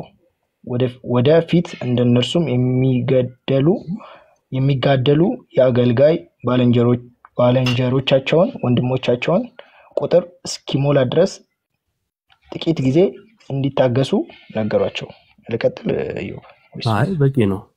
እዚህ ክፍል ላይ የጸለዩት በስጋ ከዚህ ምድር የተለዩ ናቸው አይደሉም? ሙሉ ሐሳቡን መረዳት ይኖርብኛል። እንደዚህ ልል አልችልም። ራእይን ተረዳው። ሙሉ ሐሳቡ ማለት ሙሉ ሐሳቡ መረዳት ይኖርብኛል። ለምብትል ሚስ እንዳልሆነ ቃሉ ካለ አለ እንዴ ተረዳኝ። አሁን ራእይ መጽሐፍ ዲቴል አናውቅም እውነቱ ነገር ራእይ መጽሐፍ ለዛ ላይ ዲት አድርገውና አንብበውና ተረድተህ ሲጨርስ ትመልስልኛለህ። አይሻልም? ይችላል። ልክ እንደዛ አይሻልም ማለት ሚስ እንዳለው ማለት ቃሉ የሚለው ሌላ እኔ ታረጋው ይሄው እዚህ ክፍል ላይ አይ አሁን ይሄ መሸሽ ነው ለኔ መሸሽ ነው። ምክንያቱም እንደዛ አትየው ለምሳሌ እንደዛ ያልከው አንተ ልክ ሆነ እሺ ምን የዛ ክፍል ላይ ግልጽ የተቀመጠ ነገር አለ። እኔ የጠየቅኩ እንደው ምን ማለት ነው ምናምን የሚል የተለየ ሚስጥር አመሳጥረልኝ አይደለም ያልኩ። እዚህ ክፍል ላይ የጸለዩት በስጋ ከዚህ ምድር የተለዩ ናቸው ወይስ አይደሉም? አይደለም። በቃ ይሄው ከላይ የታረዱ ነፍሳትን ከመሰወይ በታች አየው። እነርሱም በታላቅ ድምጽ ጌታ ሆይ እስከመቼ ደማችንን አትበቀልም ብለው ጮሁ ነው የሚለው። የታረዱት ነፍሳት እየጮሁ ነው ወይም እየጸለዩ ነው ወደ አምላካቸው እየጠየቁ ነው። ይሄንን ይናገራል። ይሄ ለእንትን ለማለት የተለየ ልክ እንደ አቤል ደም ማለት ነው። የአቤል ደም ጮች እንደሚለው ያን ሐሳብ ነው። ከዛ ጋር ማገናኘት ፈልገ ከሆነ አላቅም። እዚህ ክፍል ላይ ግን ጸለየዋል ወይስ አሁን አይተህ ከሆነ አቤል ሞቷል አይደል? ወንድሙ ገሎት ላይ እዚህ ክፍል ላይ ነፍሳት ስለሚል ነፍሳቱ ጸለየዋል ወይስ አልጸለዩም? ባጭሩ ልክ እንደ አቤል ደም ከሆነ ደም አይደለም ያወራ ነው። ነፍሳት የታረዱት ነፍሳት ጸለየዋል ወይስ አልጸለዩም? እሺ ላንበበው። በቃ እንደ አቤል ሐሳብ ካልሆነ ላንበበውና ልረዳው። ከእግዚአብሔር ቃል ሚስ እንዳልተላለፈ አቤልን ለምንድን ነው እዚህ ውስጥ ማምጣት የፈለከው? አይ ከዛ ጋር መጥቶልኝ ነው። እኔ ፈልጌው አይደለም እውነት ለመናገር ግን እስቲ የሞቱ እንደሆነ ምኑ ጮህ ነው የሚለው? የአቤል ደም ወደ እግዚአብሔር ጮህ አይደለም የሚለው? በቃ እዛ ጋር ያዘው ደም ነው የሚለው። እዚህ ጋር ነፍሳት ነው የሚለው። የነፍሳቱን መልስልኝ። ኦኬ እሺ ለምበውሽ ልረዳው ነው። ለምብትል አንተ ልክ ኮን ከእግዚአብሔር አንቃላዘ ልክ ነህ። ሚስ እንዳላረ ነው ገባ። ለምብትል የሆነ ጎራውኝ የሆነ እንትን ለማለት ሳይሆን እንደ ቃሉ መሆን ስለሚሻለው ይወባል። ላንበበው አልተረዳውም ያልኩ እንጂ የሆነ ሃይማኖት ወክዬ እንትን ለማለት ሳይሆን እንደ ቃሉ ከሆነ እንደ ቃሉ ነው። ተረዳኝ። ችግር የለውም። እሺ ወንድሜ